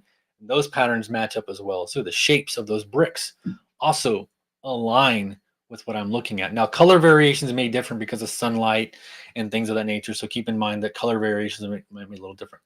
The bushes align as well on the Google Street View versus the image that we have. Those bushes and how it's shaped all kind of line up as well at the same time. So those are also things that we're looking at. Now, house colors may change as time as well. Google may have an outdated image on there versus the image that we have. So house colors could change. But what's not going to change is your brick pattern. That's never going to change unless you re-brick your house. Why would you do that? Right? So keeping these things in mind, all these little things are going to help you validate your information as you're going along. People could say, well, that's not right. That's not right. How can you say that's not right when I have this type of information? You're going so much deeper than most people typically would. Also, we look at the address, and I went to public records. I went to a permit page for the Cornelius location in North Carolina. We popped in the address, and on the day that this image was posted, someone filled out a permit to put that hot water heater into that house. The 40-gallon hot water heater was put in. Now, the business that it's associated on there is different. It says Champion Residential Services. So then we're going to go look at things like open corporate records, open corporate websites, things like that to say, hey, does this company have a DBA or a doing business as name, right? So the legal name is Champion Residential Services, but what's their DBA name? It's Morris Jenkins, right? And the address that's on that Morris Jenkins physical address and things of that nature all align with the website's address and the website information. The phone number is different because that's gonna they're utilizing the legal name address for that. But a lot of this information all lines up in that aspect. So that's kind of the talk. This page here we'll share with you guys as well. There's a lot of resources. I didn't use all these particular resources, but some of the things that you guys talked about earlier, which were like Google hacking, Google dorking, things of that nature. These resources in there. DuckDuckGo has their own kind of like Google dorks as well called Bangs. Bing also has some as well. Other sources like reverse image searchings, Google's, Bing's, Yandex, TinEye, PimEyes. These are all out there. Radar reverse image. It used to be good. I'm not sure if it's still around. I may need to update this on there. Username searching, people searches. I put VPNs in here for the OPSEC reason. Is it's good to have this information in there when you're doing researching and things. You may want to throw a VPN in there, whether it's Proton, whether that's NordVPN, or build your own VPN utilizing the Streisand effect and build a Streisand VPN and do it yourself. If you want to host it yourself, you can do that with Streisand effect. If you want to utilize something like a Proton VPN, which I highly recommend, or a new NordVPN, those are good companies to utilize. If you're going to look at VPNs that aren't storing logs or capturing logs. It's storing logs and capturing logs are different than just working with law enforcement, because Proton works with law enforcement, but they don't have all the information to give up like most VPNs do. So keep that in mind. And then collection of tools, you can look for those things. Email reverse stuff, you can do that. I've got some stuff on here on can I come back and do more OSINT adventure talks? I'd love to. Love to do some more talks. I've got a couple of more talks that I could definitely give you guys on having a bot attack your website and then finding out who that person is behind the bot, potentially the group that's attacking the website, and then sharing information with law enforcement and doing that whole story as well. So definitely can do that. These tools, we'll get these list of tools out there as well. And then this is where I pause for questions. But that essentially is the talk on that. And you can kind of see the whole, and to answer the question or the goal at the end of the day is our executive posting things that could be a threat to themselves or the organization? Yes. They most definitely always are. Because now with that picture, I was able to identify their actual home location and turn around and like, now I can target their house, right? I can do different things because on that permit, and now that I have a house, I can go look at tax assessor records, validate that it is my executive, right? Who's paying the taxes on that house, right? Whether it's a trust or an LLC or it's a person's name, I can do that. And now I can start looking up names and say, well, do those names show up on Facebook, on X, on Twitter, on all the websites, right? All the social media sites, right? You know, and then see what their exposure is even more, right? We can definitely go down that rabbit hole as well. But I want to just thank everyone for their time. Definitely, I want to answer more questions if any come up. And but that's the presentation. I'm glad you guys were here for this. Any visual tool options? When we talk about visual tools, I don't know if maybe we can get a clarification on what you're asking for when it comes to visual tools. When I think of visual tools, I think of like mind mapping tools potentially, allowing me to take my information and like, okay, this is my source, and here are all the things that connect to my source, right? And how do I get that information? You could mind map it in that way. You could use Obsidian. Note taking is good. They do have some visualization mind mapping aspects into it now as well. But that would be if that's what you're referring to from visual tools. Maybe we can get some more clarification on what that question fully meant for the visual Yeah. tools. Yeah, and thank you to everybody for hopping in, and thank you very much for doing this presentation. So much information, absolutely amazing. I love all the real world portions of it as well. We do have some like side notes and other shout out type of things as well. Let's see. One of these questions here, there's also this one. So when you're trying to align those physical similarities, how much is enough? Like you mentioned, like the brick pattern. Yeah. Um, the more information you have, the better. The more you can validate your findings with information you've either seen or you reference from somewhere else, or more information is always best at the end of the day, because you're always going to have someone potentially challenge, right? Or they're going to have something to say about it. So I don't think there's ever like a limit. I wouldn't put a hard limit on aligning physical similarities and things like that. I would just say gather as much as you can and use as much as you can to validate your information. Man. All right, let's see. There's a couple other ones here. Let me go back to it. The more tools you use, the longer that documentation slash report's going to be. Yeah, and something we didn't talk about too much here is tool stuff, and you got to keep in mind who your audience is too. For organizations you work for and things of that nature, you're not going to probably run into this problem too much. But if you're working for or doing work for law enforcement, they're not going to pay for access to data. They're going to want to use free open source data. Obviously, they have their own backend tools and things like that they can do some validation for. But if you're sending a report to them, you got to be mindful in the tools. They're not going to go out and pay $10 to gain access to a tool that you may have used to gather some information and to validate, because they have to reproduce it. Because if you're giving it to a law enforcement, they're probably giving it to a lawyer, they're probably giving it to a judge, and they have to basically kind of go through that whole process you went through and validate your information, and they're not going to pay $10 for a tool. But to your point of more tools you use, the longer your documentation report is, potentially, pen test reports don't always tell you everything that they do or every tool they use, but they do highlight the tools they potentially use and techniques and tactics they used to get to their information and how they hacked you potentially. But you can always highlight the tool. You don't have to go through each method that you used with that tool. You can say you gathered it with that tool. And if they need additional, you can always add an appendix or add additional information to your report if needed, potentially. Bam. And also, I'm dropping the link for the open stage now. So if anybody wants to hop up here, you're more than welcome to. You do not have to turn on your video if you don't want to. You could just come up on mic to join the conversation directly. One thing in regards to this question I was going to ask you is, so when you're working on these different reports, do you have like a rough idea on how many pages are too many?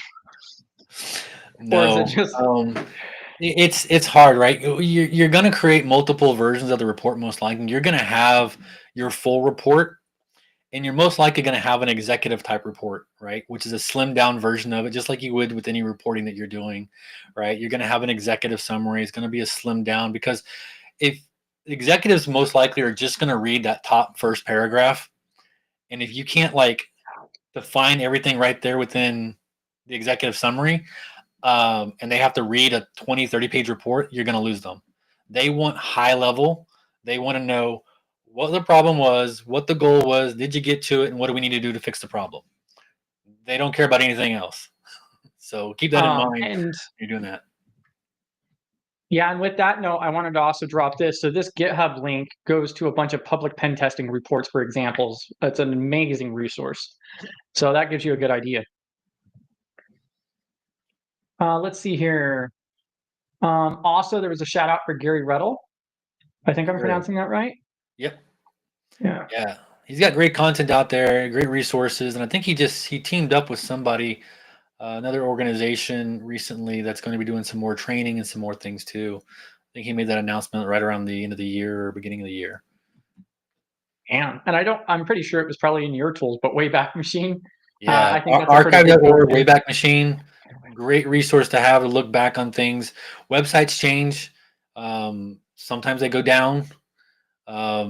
Wayback Machine's a great tool to utilize for that. It's also got a lot of resources where you can upload images and find out if that image or the metadata in the image potentially, where was that image potentially posted at? Almost like reverse image searching, but utilizing the Wayback Machine, you may find that image was also posted somewhere else. You may not have metadata in your image, but the exact same image that was posted may have some metadata. It could be your subject you're looking for. It may not. It may just be a pivot point. And that's something we didn't go over too much in this particular one is pivot points. That's a whole nother talk is pivoting. Always pivoting. Yeah, I mean, and you have a couple other talks out there too, right? So I Yeah, dropped the link to your guys' Discord. yeah. The Discord is, the talks aren't in there. A lot of my OSINT talks may not make public. This one's not too bad. I've got a few other ones that I couldn't do public. But if you guys are ever in the area and you come to DC 940 and I'm doing a talk, or I'm happy to just give a side talk too. Bam. Let's see. And then also Dwight did a side note. So Dwight is like our local privacy guy. So in-house background checks can get you in trouble with compliance because of FCRA. I'm not even familiar with that, with what he's actually saying there. Yeah, I'm not quite sure what the acronym stands for. I probably heard it. I've dealt with some compliance stuff here in the past and recently, but yeah, you can get in trouble with some of the in-house background checks. It really kind of depends on a lot of things. But I'm definitely not a compliance guru by any means. But if a lawyer told me or someone told me it wasn't, I could get me in trouble, I'm probably going to step back a little bit. Yeah, that was a good portion of the talk as well. Let's see. And then also, would you classify metadata as AppSec or I mean, what metadata where does that is all fall over the in? place, right? Metadata can be found in so many things. It could be found in applications. It could be found in images. It can be found in a lot of different places. So I don't know if I would consider it or say it's AppSec, but um, metadata is just essentially data behind the surface, right? It's data that you can't necessarily see, but it's always there, kind of existing. And you just kind of have to like pull back the layers of the onion, so to speak, and to find that stuff, right? And usually you can find things. I think as you start digging into this stuff and other hacking type things and stuff, you start thinking like stenography and being able to like pull into an image. Is data hidden in the image, right? And how would you be able to tell that? You know, you might be able to tell through the metadata. You could find out a lot of things through metadata, but I don't know if I would say exactly that it's AppSec. It probably is part of AppSec, but also part of all of this other stuff too. Yeah, all over the place. And then do OSINT skills vary from country to country? I would assume Uh, so, though probably only slightly yeah, regionally. a lot of it's going to be based on like country to countries is your OSINT, how you go about collecting data, how you go about finding the data is going to differ from country to country. So if we think about countries, you know, like if we think about like GDPR and things of that nature and, you know, privacy type stuff, um, it's going to be sometimes harder to find data in other countries, depending on what their privacy laws and things like that may be, but doesn't mean it's impossible. It just means you may have to search a little bit more for it, or every country's top social media apps a little different too, right? You know, if we think about like what's popular in the United States, may not be the same app that's popular in Japan or China, or popular in the EU or in other places like that, right? They may have different apps that are more popular in India, right? How do they communicate? What kind of apps do they use to communicate? You think about like WhatsApp and things like that. Some of these apps are more popular in other countries, and that's their primary social media app, right? So you kind of have to understand your subjects, where they're at, locations and locales, and then your skill sets will change a little bit based on that. Some amazing points. Yeah, and then also Rania over here shouts out like searching in the native language can be a game changer as well. That's Definitely. an awesome question, by the way, AB Showtime. I didn't even think about that from region to region. It's a really great question you had. Yep. And the searching in native language is a game changer. I mean, being able to search is if I'm going to use if I'm looking for someone who may be more Russian and I'm looking to utilize Yandex, I may want to utilize Russian language to do my searches in it. It's probably going to be a little bit better, right? Or when I'm searching other social media platforms and stuff like that, I may want to utilize their native language, username, kind of things, uh, text and whatnot, to do the searches for, and that might result in more things. So yeah, definitely the native language is a game changer. Yeah, I think that's a great shout out there. Yeah, and also thinking about the different platforms because you also have like what is it, VK for the social platform in Yeah. Russia. So, and then also Space Taco's talking about how they're realizing how much of the auditing skills are folded into OSINT, and that's one of the things I wanted to actually talk a little bit about because that's what I find interesting is a lot of different people are like, oh, I'm kind of fascinated about GRC, but I don't have any experience. Well, you probably do. Yeah. Like from your background, whatever you did before, like there's always some type of relatable experience to some extent. Did you have anything to add to this? No, I mean, I think your point's valid. Is you take your background experience and what you've done. Like I came traditionally through the process of going into IT work into cybersecurity, and finally, this is my passion. This is what I'm going to do. No one's going to tell me any otherwise.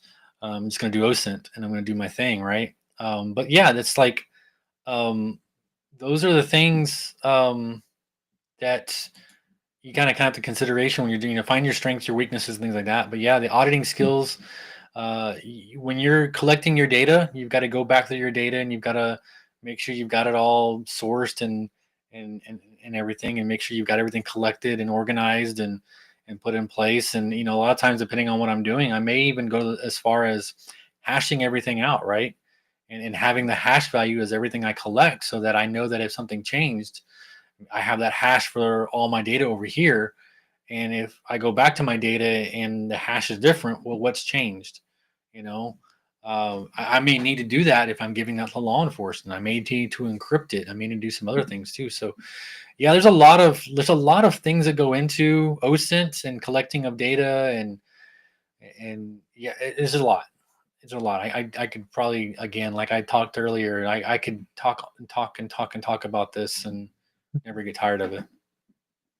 Yeah, and I find that interesting that you start bringing up like chain of custody because that reminds me of like DFIR Yeah. process, and that's really what you're touching on there. Let's see. Yeah, and so that was the last one of the questions that we had marked here. Did anybody else have anything else in particular to add? Yeah, audit and OSINT. Yep. Bam. Yeah, I mean, we still got quite a few questions throughout as well. I think it was an amazing presentation. Um, I would love to see you online more often. Oh, and we got B-dubs hopping in. Finally decided to join. Yes. And I want to remind everybody one more time. So so this is the first week we're doing the badge inside of the Discord. So if you want to get that badge, you do have to drop GRC Mafia in capital letters inside of the live chat on the Discord server. And then you get a special GRC Mafia badge for the next week. And then you'll have to renew that at the next meeting. Was there anything else in particular, or like one other question I could have for you as well is like, what portion of OSINT is like your favorite? Is it the like, like I have to choose? Like in Yeah. GRC, for an example, people have like their organization, NIST, ISO, their documents or whatever, in comparison to the OSINT field. Yeah, I mean, I can tell you my least favorite stuff is the report writing and things like that. I've got to a process where I've kind of automated a lot of this stuff, where I've built templates and things of that nature, which has made it a lot easier for myself. As far as like what my favorite things are, I mean, I just enjoy every bit of it. Again, it's really about the hunt, finding information out, finding what I can, pivoting. Pivoting is like my favorite thing in the world because I love being able to find something, a new piece of information that I didn't have before, and then pivoting off that information to just kind of blow up my search. I've had this happen so many times where it's late at night, it's time for me to go to bed, and I'm like, I just found this new piece of information, and I'm gonna put it in and then start searching for it, and all of a sudden my whole hunt just blows up, and I'm like, but I have to go to bed, right? And I'm like, oh, so pivoting is like my favorite thing of OSINT is again because it all, it's honed in on like finding new information. Because if I'm pivoting, I'm finding new constantly, which means I'm going in probably the right direction. Potentially, that doesn't say that I haven't pivoted before and I've hit a brick wall. That happens more often than not. But the moment you get that new piece of information and you can expand your whole search, and it just blows up on you, it's just like that adrenaline rush, and that really that's probably my favorite part of OSINT and any kind of intelligence gathering in general, is just finding that new nugget that I can just do something with. That's awesome. That also like really showcases like the passion behind it too, because you're looking for that nugget in the rough. Yeah. Basically. Damn.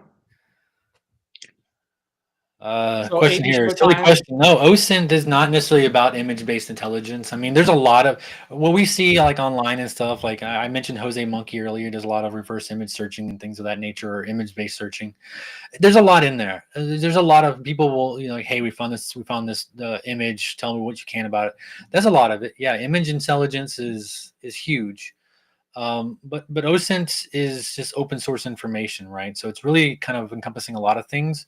But you're talking with image-based intelligence, that's the image intelligence aspect of it. So that's kind of OSINT is open source information, then image is image intelligence, and you've got social media intelligence, which is SOCMINT, and you got GeoMint, which just is geological or geospatial intelligence. There's all kinds of ints out there, those INTs, intelligence aspect, but definitely. It's not only image based. There's so many things out there. Social media intelligence is huge. Getting into Telegram channels, getting into forums, tracking down usernames, finding out who the real user behind the username is. Those kind of things. So infiltrating forums is kind of part of that threat intelligence aspect of being able to get into places you weren't supposed to be in, or get invited to places that you normally weren't in, so that you can find out more information about folks. Yeah, and then also, you mentioned a lot of different tools and so forth. So you being in this realm, in this industry, what are some of the different tips or tricks or tools that you recommend? Like you mentioned, like Proton VPN, Proton Mail. You had a whole slide with some of those. Like for somebody who has nothing right now, what's a really good like go-to to get started with that to better protect themselves? To protect themselves from operational security aspect, Yeah, get a good VPN. That's kind of step one. If you're going to be doing a lot of things that require, because a lot of social media stuff is very app based, right? It's mobile app based. There are some desktop aspects to some of these apps, but most of them are app based. So you may need to find a burner phone. You need to go out and purchase one, and knowing how to purchase a phone. Obviously, I'm not encouraging anyone to go out there and do crime by any means. But you could buy a burner phone, have a sock puppet account, creating accounts. Don't use your own accounts when you're doing your research. Use a very clean machine if you can, a virtual machine. As the kind of the cheap way to do it, a virtual machine. You could build out if you have the funds and building out digital ocean boxes or things on Google's cloud or doing things in AWS, building out workstations there and doing your research there. But again, you got to get that data off those machines and keep it private and do other things too. So keep that in mind too when you're doing your research. But sock puppets, being able to build them out, get them approved, getting them, those are things you'd have to do. And again, that's like a whole separate talk on like operational security. yeah. That we really kind of didn't go down, but we could definitely have a conversation around operational security. Yeah, I think that actually brings me to what I was trying to find. There was a website, I think it's called Operations Privacy. Yeah, Operation That's what I was Privacy. trying to I find. believe that's Michelle Khan's website that he's doing on there. He's got a lot of information on how to remove yourself from the internet, being more private, um, giving you access to all the data brokers that are out there, data aggregators that are out there, and how to remove or go click this website. I think he'll automate it for you too for a fee, but the goal is to encourage you to do it yourself, right? The goal is to teach you how to go do it and remove your stuff from these websites. You can use tools, or you can use tools like a Delete Me or Incognito, I think, and there's a few other ones out there like those that will go and automate the service for you. Those work. They're not perfect by any means, but they will give you a jump start to removing your data. And then once you kind of are done with those, you can say, go away, I'll stop paying for you, and then do it myself. Find the ones that it didn't go out. AB Showtime having jokes again. So I can do OSINT even when I'm not intelligent, you mean? I mean, it's going to get you probably in trouble, potentially. But yeah, you can do OSINT without any intelligence behind it. But then at the end of the day, why are you doing it? And then you're just being a stalker. Yeah. Well, You're being an online creeper. that was another really great takeaway is you mentioned multiple times, and you got to be careful with that gray zone, especially with OSINT. It can be kind of difficult, I could imagine. And then it looks like AMK is hopping in here. Hey, what's going on, guys? Welcome to the party, pal. Hey. Welcome. How are you guys? Awesome. Did you have a particular question that you were coming up for, or just hanging out? No, just hanging out. No worries. The stage is open to everybody. And I'm sure, like, one of the fascinating things with OSINT, as you displayed in your slide decks, you went into great detail with a lot of those different slides with all kinds of tools. Is that a slide deck that you're going to publish at all? That particular slide deck, probably not. I mean, obviously we have it on the stream here, and it's not going to be published anywhere. But I'm always happy to help people out with things if they have questions. I think you guys have a Discord. I'm happy to jump into that Discord as well. I also advise people to come to the DC940 Discord. I'm not sure if that link was shared or not, but I'll drop it again too. I just shared your LinkedIn. Okay, cool. I put it in our Discord server, so it should have gone everywhere. Cool. I think Misty Eyed was asking. Yeah, don't dox me. I think I doxed myself on my LinkedIn, but it's fine. Um, LinkedIn's terrible. I don't really have a problem with like people knowing like my real name and things like that. And LinkedIn's obviously professional and stuff like that. There are certain things that I do keep somewhat, secure, confident, private type stuff. But like at the end of the day, we have to kind of we're building our own brands individually. So we have to use some of these tools to kind of like push ourselves out there. And LinkedIn just happens to be one of them. I don't like it. It's nasty. It's ugly, but it is what it is. You could build your own website, I guess, and put your own, information on that site and just give that to people. But yeah. Yeah, and honest, like it goes into so many different realms. I'm sure we could talk all night about it. I like, but if you guys do have any other questions, definitely drop it in chat there. Like he said, also there's that DC 940 or otherwise. You can also drop it if you're on replay. Drop that in the comments too, and I'll forward it along. Yeah, thank you so much for your time. I don't know how long you want to stick around. I'm sure we'll come up with other topics related to it or otherwise too. So I want to respect your time. I really appreciate you. Yeah, no worries. I'm happy to stay to top of the hour here. I think we've got like a few more minutes or a couple more minutes for top of the hour. I'm happy to stay till the top of the hour. And Awesome. then probably just bow out and go be, a father and a husband and be a family man for the rest of the evening. Yeah, I really enjoyed your presentation too. So definitely appreciate you coming on and providing that for us. Definitely happy to do it. Again, it's I don't like doing presentations, to be honest. I hate it with a passion, but at the same time, I also like sharing knowledge and just talking about my passion and talking and hopefully get more people into threat intelligence or intelligence in general and get them into like open source type positions and things of that nature, or share it. So it's becoming more and more of a hot topic these days. And again, and we put our pulse on the meter and things of that nature. What happened with United Healthcare CEO? I mean, obviously, a lot of companies started digging into things and saying, like, how can we protect our executives now? What information's out there that could potentially get them in trouble? Right? Public calendars, talking about vacations, talking about where they're located, those kind of things. Like, don't overshare. And that's what I tell everyone is don't overshare. If you're going on vacation, cool. Don't talk about it until you get back. Right? Right. But if you do, someone's watching that potentially. And if it's public, they're going to break into your house while you're gone, because they know you're gone. And it could be family. You never know. Mm-hmm. As terrible as that is, it could sound. Yeah, and that's like one of the big reasons why I got so excited about your talk. Not only were you, given such short notice and were willing to do this for us, but also how it relates not only to the GRC industry, but also on a personal level to everybody.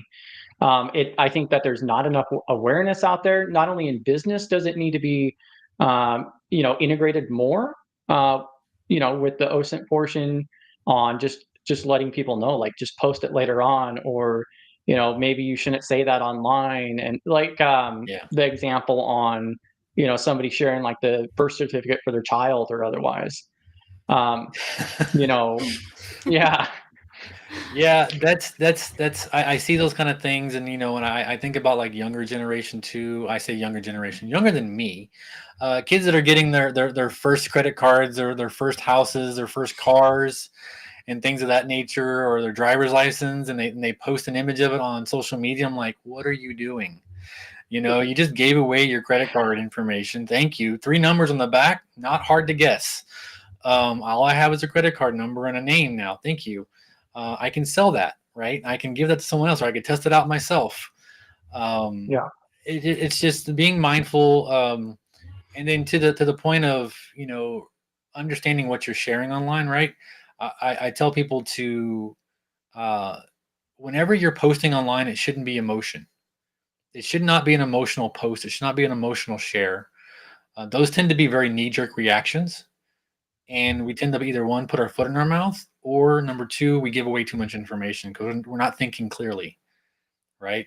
And too much information can be many things, right? It could be you gave away your location because you weren't thinking about what you were posting or what picture you just posted based on someone trolling you on the internet. Or it could be your political views, right? And that could come back to you as well. Someone can start targeting you based on your political views now, right?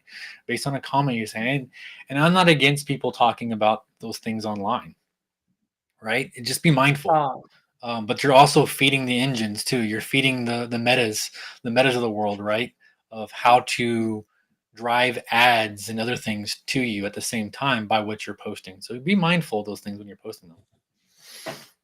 Yeah, I just wanted to give an example. So I've seen people post their newborns' birth certificates online with no redaction, driver's licenses, not only teenagers who just got their permits, but even fully grown adults like, oh, just got my license renewed.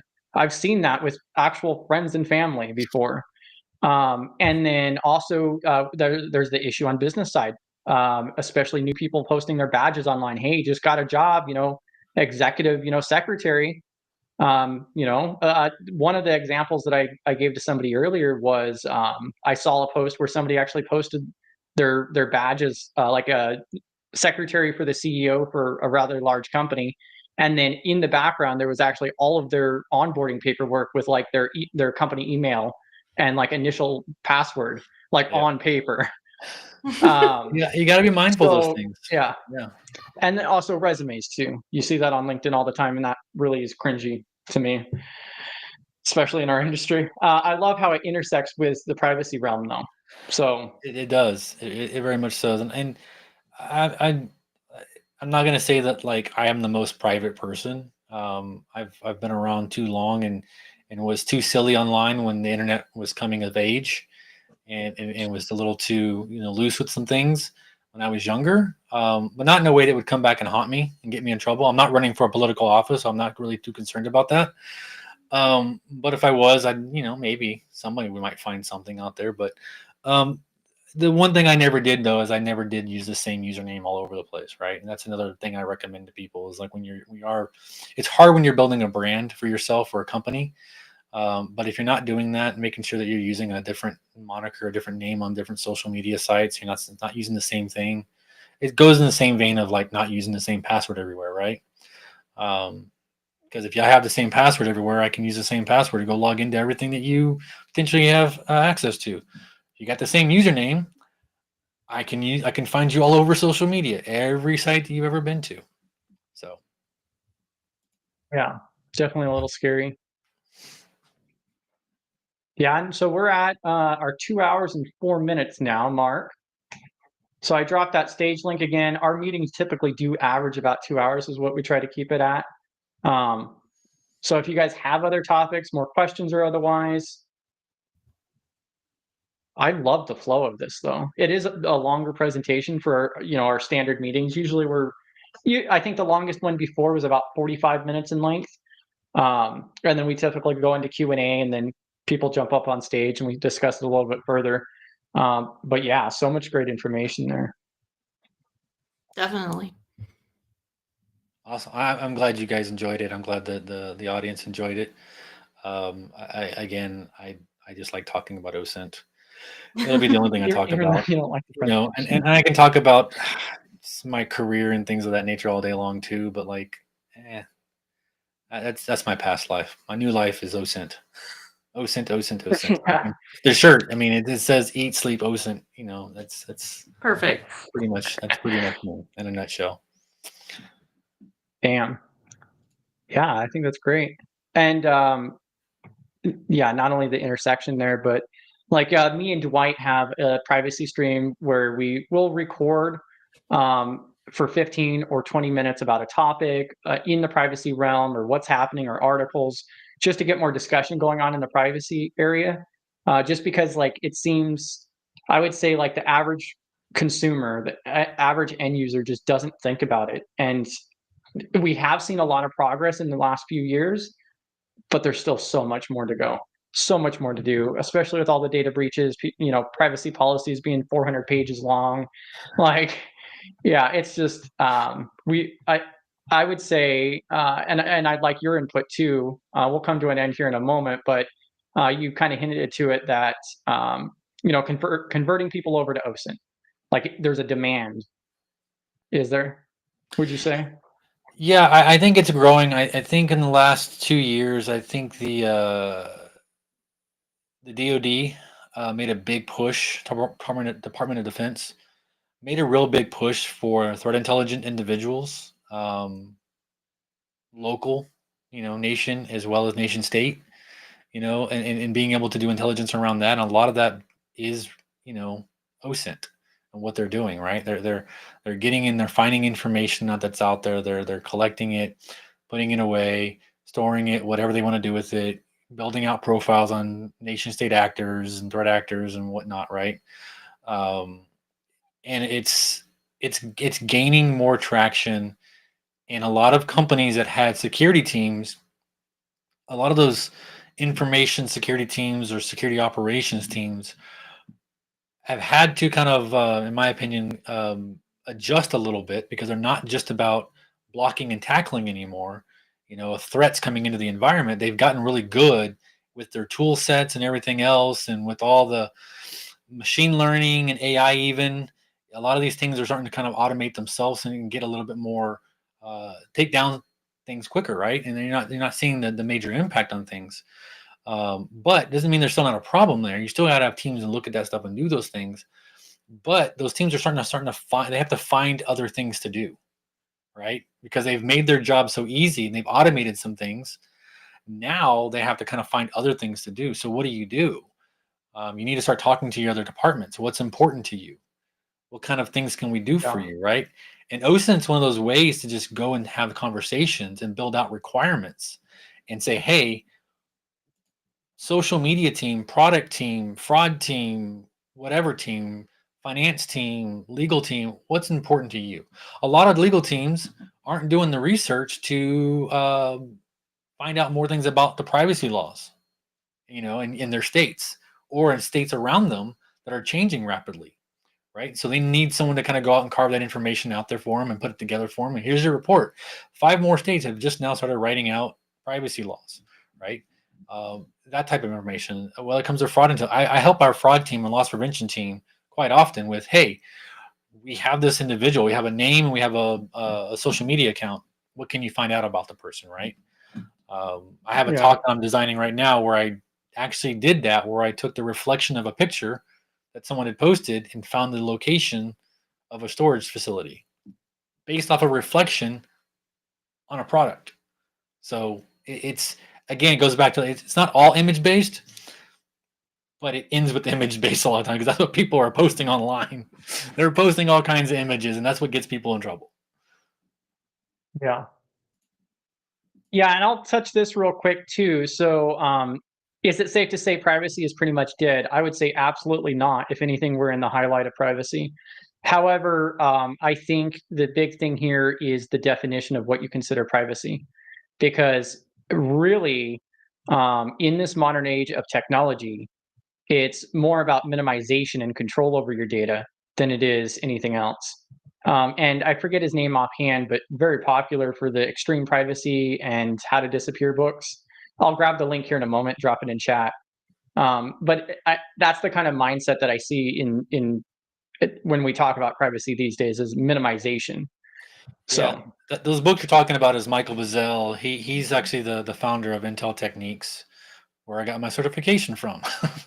So a lot of that privacy stuff goes in hand with OSINT, again, because you're trying to secure your own stuff and operational security.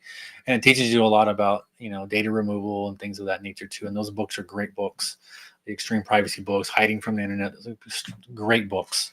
But yeah, he's got a lot of great resources, great tools on his website as well. But yeah, I don't know if privacy is so much dead. I think it's in a weird spot right now. There you go. It's a great book.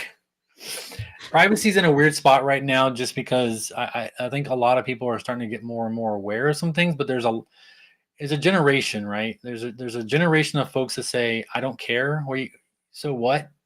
What are you going to do if you have access to my email address? And I'm like, but that's where all your banking stuff comes from. That's how you access this and that. And that's how you communicate with the world almost today, right? No one's calling anybody anymore. These companies they email you, right? Well, and if someone can get into your email, then they can reset the yeah. password on any other account.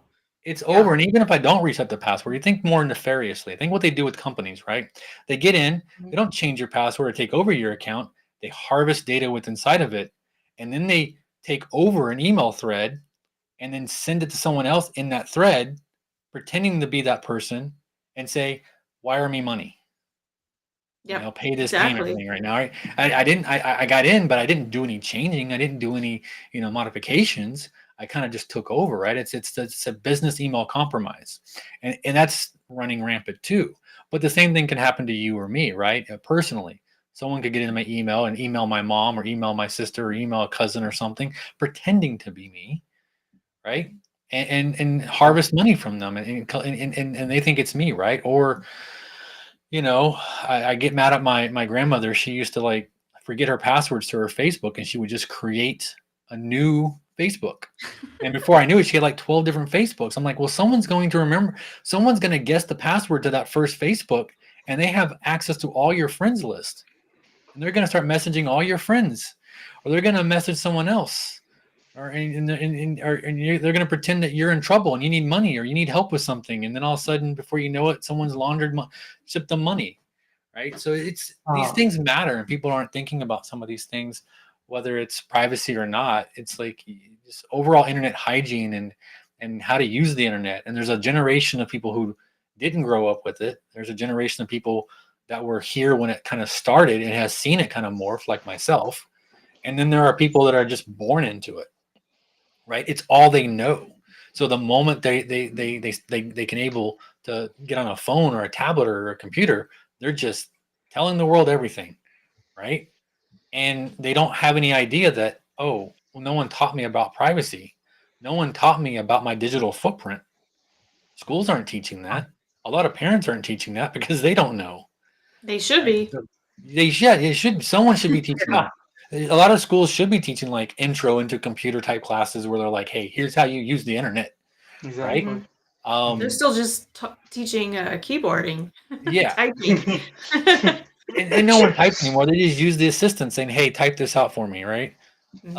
Whatever. But yeah, I could go on and on about some of these No. things. I understand. Well, and it's an absolutely great topic. I think it's extremely important.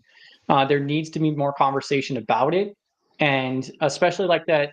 Like I've gone through like security awareness training as an employee prior to even going anywhere near information security, and absolutely zero coverage on privacy at all or anything like that. So it's kind of interesting, and it does affect the company itself. Yeah. So even on a professional, but also the personal level. Yeah. We I see we the could do a comment. whole Yeah. series on it. And I see the comment in there about no one taught them common sense, and that kind of rubs me in a way because common sense isn't as common as we think. Not everyone knows what you know. Not everyone knows, what Yeah. I know, or what you guys know. There's a lot of people out there who just don't know, and it's not really common sense to them because it's not common. It's a lot of things that we do and what we know is not common knowledge. To be honest, as much as we think it is, we live in a bubble. Cybersecurity people need to realize that we live in a bubble. And when you start really getting into cybersecurity and getting into the industry, you realize that bubble's not really big. We all kind of know each other, right? And we all know the kind of the same things. But people outside that bubble don't know what we know. It's not common. And they know things that we don't know, right? I'm not an auto mechanic, but I know a lot of people who are auto mechanics, and I can work on a car, but they're going to know things that I don't know. And I'm like, well, they're going to be like, you didn't know this common sense, dude. I didn't know, right? It's not always common. So we have to take, I think, kind of, and I'm not like poking at the common sense thing, but at the same time, we have to share knowledge. We have to teach it. We have to train people in ways that benefits them, right? The security awareness training things are great for corporate environments, but it doesn't teach people how that impacts their personal life. And if we can do it in a way that says, hey, this is what happens in your personal life, and here's how it would benefit you, then they're going to take that, and if that becomes their new common sense model of knowledge, they're going to apply that to day-to-day operations of everything, right? So then we start making it common. But we as industry professionals in older, younger, newer, whatever, have to teach and we have to train and we have to tell people, here's what it is. Now more people are getting aware of like things. They're aware, but they don't know, right? They don't have that knowledge yet. Sorry, I'll get off my soapbox. I love This is it. awesome. This is really neat. It needs So to be more for, like a lifestyle when it comes Yeah. to data security and privacy. Yeah, very much so, right? And we live the lifestyle, right? And we think about things before we post them. We think about things before we do this, or you know, when I look at a new app that comes out, I look at the permissions it needs on my phone, or I look at the things that it needs, and most people are just like, no, download it, you know, and put it on and start using it, and don't care about what it's actually pulling from your device and how it's doing things and marketing and all the other things. Like they don't think about those things, but like I'm like, no, why does this app need access to my photos? It's not for that, right? Why do you need this? You like the soapbox? Yeah. Yeah. Yeah. The key thing I was going to say is I really like your example of it being like a bubble in the information security industry, because that's exactly what it is. But also one of the key things I was going to mention is a good addition to it is we're also direct targets, very often targets of phishing attempts, and they happen. We have professionals that fall for phishing emails and so forth all the time still, and they're trained. Yeah. They're the ones doing the training, and they still get hit. So that also goes to show that we're also vulnerable to this as well. So yeah, and I got a real phishing email the other day at work, so it happens. It wasn't just real a phishing training emails one. all the time. I love them because I talk back to them. I'm like the worst example. Because I will reach back out to the phishing emails and the scammers and create conversations with them and just all our comments now. I have a talk about that as well as scamming the scammer, and they're all over YouTube, right? The scam baiter YouTube channels and stuff like that. But you know, I did that from a corporate aspect of it and did some research around it and had some fun with it as well. I love doing that too, just pestering them and just trolling them left and right. And it's fun, but you know, I think it's we fall for these things as well, and a lot of it is timing. A lot of it's just chance, right? Because I have a coworker I shall not name here, but they it was around the Halloween time frame, and corporate had just said something around like, you know, costumes that you can wear and can't wear, you know, and they had put out something. And then our phishing guy who does all of our crafty phishing emails sent out one saying, here are some examples of costumes you shouldn't be wearing at work. It was gold. It happened. It was just perfect timing. He didn't know that the corporate communications were going to post out their little thing. And he had already scheduled his thing, and it was just perfect timing. That same thing happens with threat actors, right? When they start throwing out this wide nets of phishing emails, right? Or smishing, you know, text messages and stuff like that, right? Everyone orders online today. They order from Amazon. They order everyone else. The chance that you get a text message to your phone or your inbox somewhere that says, hey, your package is ready. How many people click that? Because they're waiting for packages constantly, right?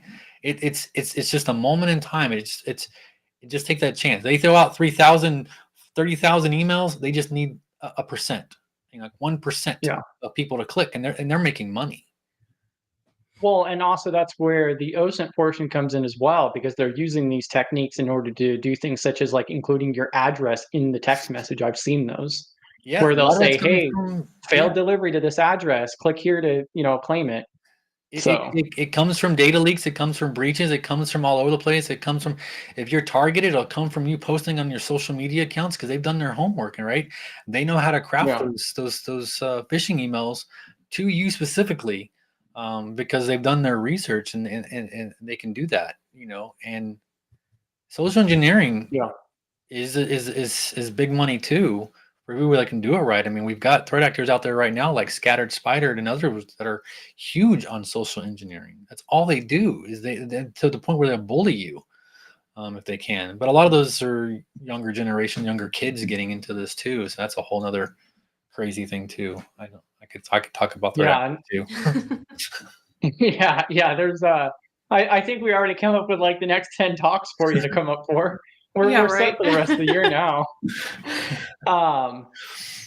Yeah, Fully booked. yeah. Like I said, I want to respect everybody's time. Did you have anything else to add, B-dubs? To It was anything awesome. so far? Yeah, I enjoyed it. Yeah. Are you going? Is this going to inspire you for your Monday article coming out? I guess we'll find out, right? Find out on Monday. Yeah. Subscribe. Find out. Yeah. Yeah, Subscribe.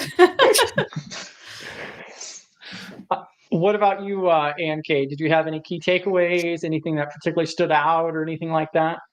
No, it last just remark? inspired me. It just inspired me more to take the OSINT classes from like the Hackers Com and from TCM. So I'm just gonna start doing them again. Definitely. Speaking of yeah. TCM, how about that giveaway? Oh yeah, I did Oh participate. yeah, I completely Let's forgot see, about let's see that. if I win. Reminder. Yeah, I'm really bad at marketing, as most of you guys know. But yeah, so we went ahead and published our monthly giveaway. And so if you go into our Discord, then you just go over to the giveaways channel and you can go ahead and click on that and participate. Just literally a click of a button. And then all you have to do is sit inside of the Discord server. Those are the Very requirements. simple. And you can get a free month of TCM Security Academy. So all their courses Which unlocked also for the gives month. you, which also includes the GRC Masterclass from Gerald Ogier. Yes, facts. So, personal favorite. You know? I mean, you could do the OSINT one too, but I'm just saying the GRC one's in there. Yeah. Scattered I amongst am everything else. I am halfway through the GRC one. I just kind of paused it right now, but I will continue the GRC one again. You know, that actually brings me to a really good thing too. So, so GRC, you know, some people make jokes, you know, especially at some conferences I've gone to recently. And